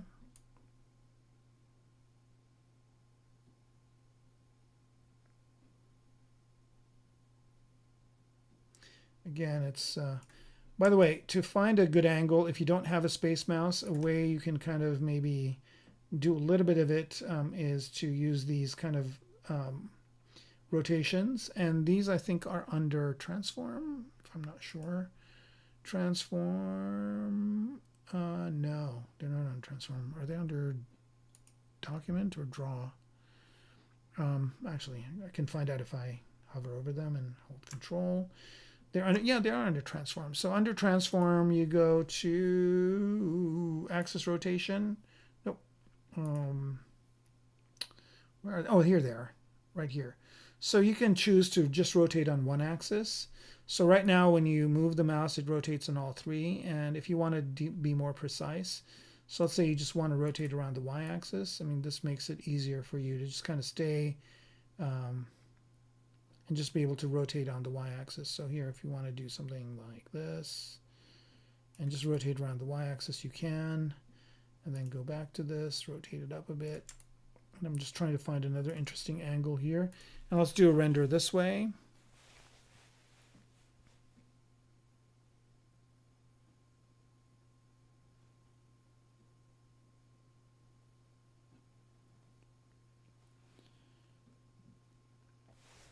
Okay, that's good, but I don't think the overlay is working right. So let's just do this again. Oh, opacity is 100. Overlay this way. Here we go.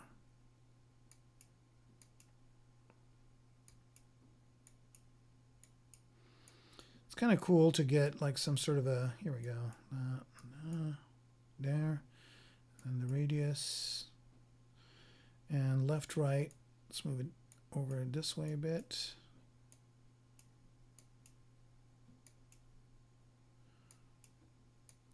And I'll probably try to do these renders, and we can also move the light, by the way. I don't know why I didn't do that before.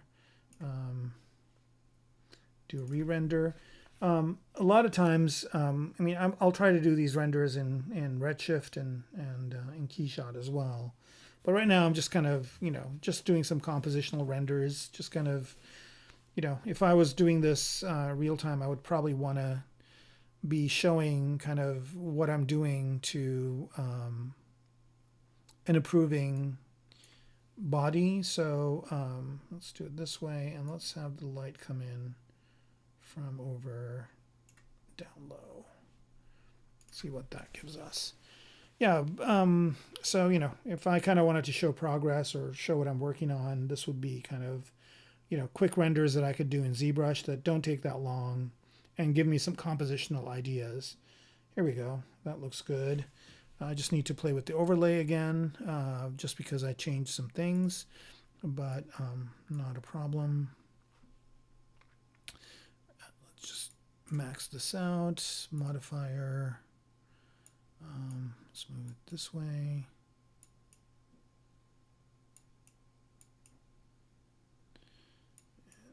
Position.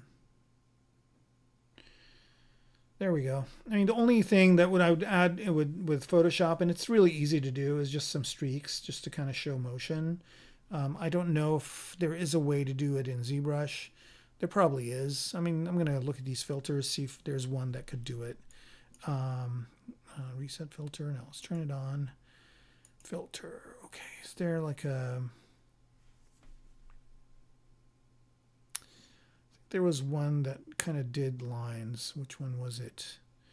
Posterize something, or screen dots, pixels, squares, horizontal. Let's see if this works. Here we go. All right, so let's say I've got this. I reduce the opacity of it quite a bit. Something like this. And maybe let's see if I can...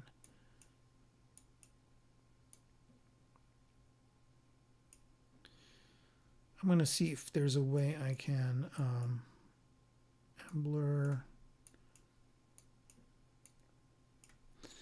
Just kind of, let's see here.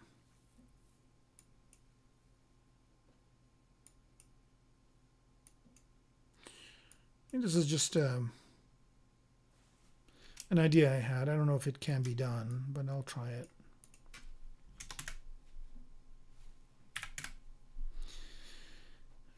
Let's say A depth is here, B depth is here.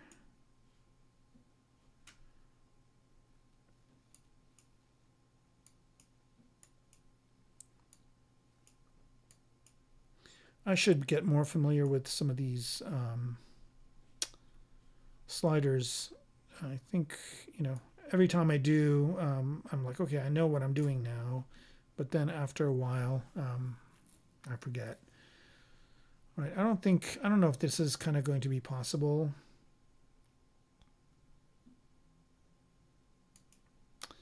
So I'm going to try a different one. Let's see, do this, and let's see, reset filter. Whoa, okay, this is interesting. And what if I drop the opacity of this?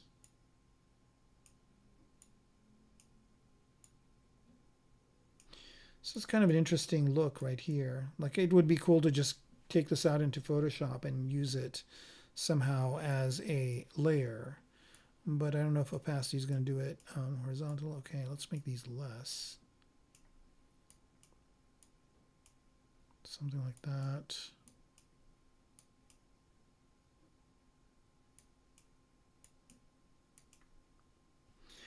And I wonder if there's a way to just cut it off this way instead of depth-wise.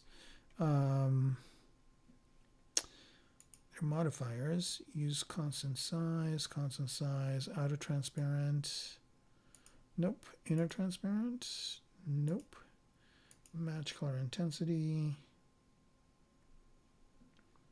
Let's bring the opacity down a bit. I mean, I think this kind of gives it a little bit more like horizontal lines. I don't think it's doing what I want it to do exactly, but yeah, I think we've got a decent enough render here. I think this would be a good place to end it. So here I'll go ahead and put another camera on here. I'm going to do one more render.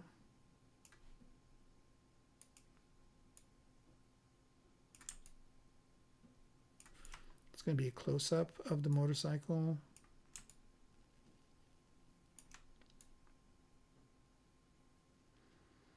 And the tough thing is going to do kind of a film trick of just hiding this part. Oops, too much. Okay, and do a close-up this way of just the bike itself. This is going to be the final render for the evening.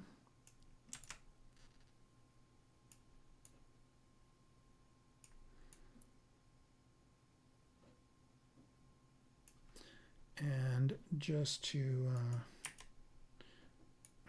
move this back to over here and move this one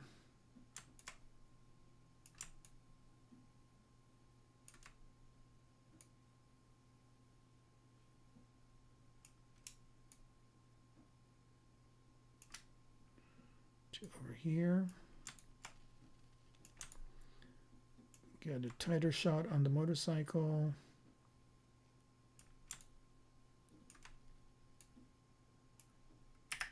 All right, I think this is going to be what I want. Let's go ahead and render it.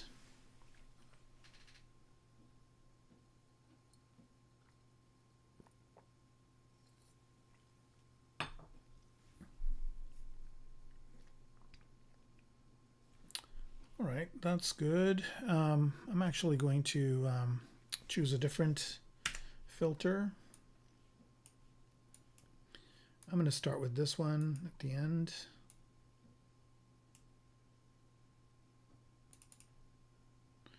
Not that one, maybe this one. No, where's the one that this one. Here we go. I'm going to use that one to start with, and then make some modifications to it. I think this is pretty good as a render.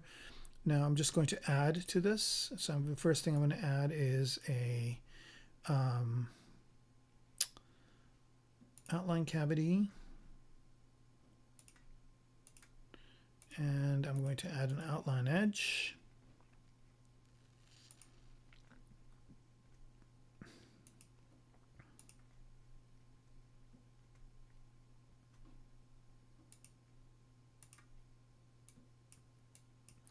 Maybe not so intense. All right, that's good. And then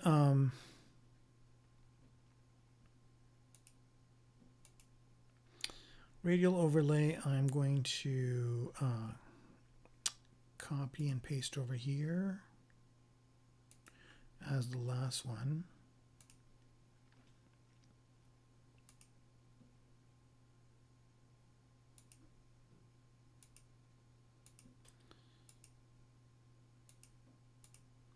Okay, and make some changes to it. So left position. There we go. And up, down.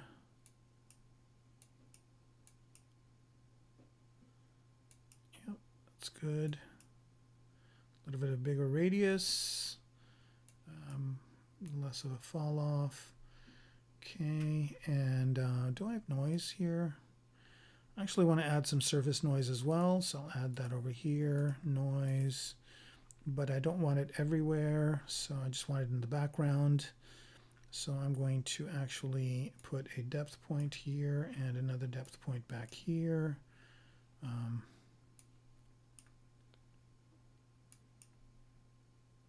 There we go.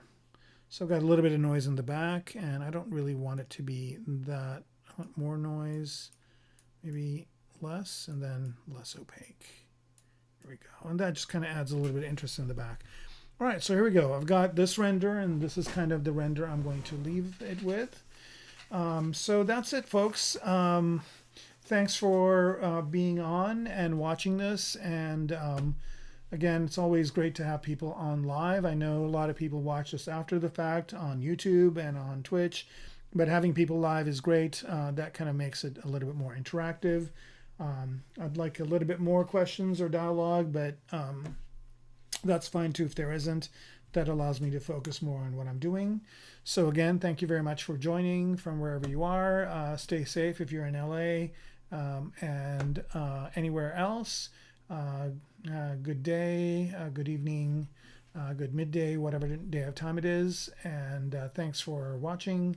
Happy ZBrushing, and see you after next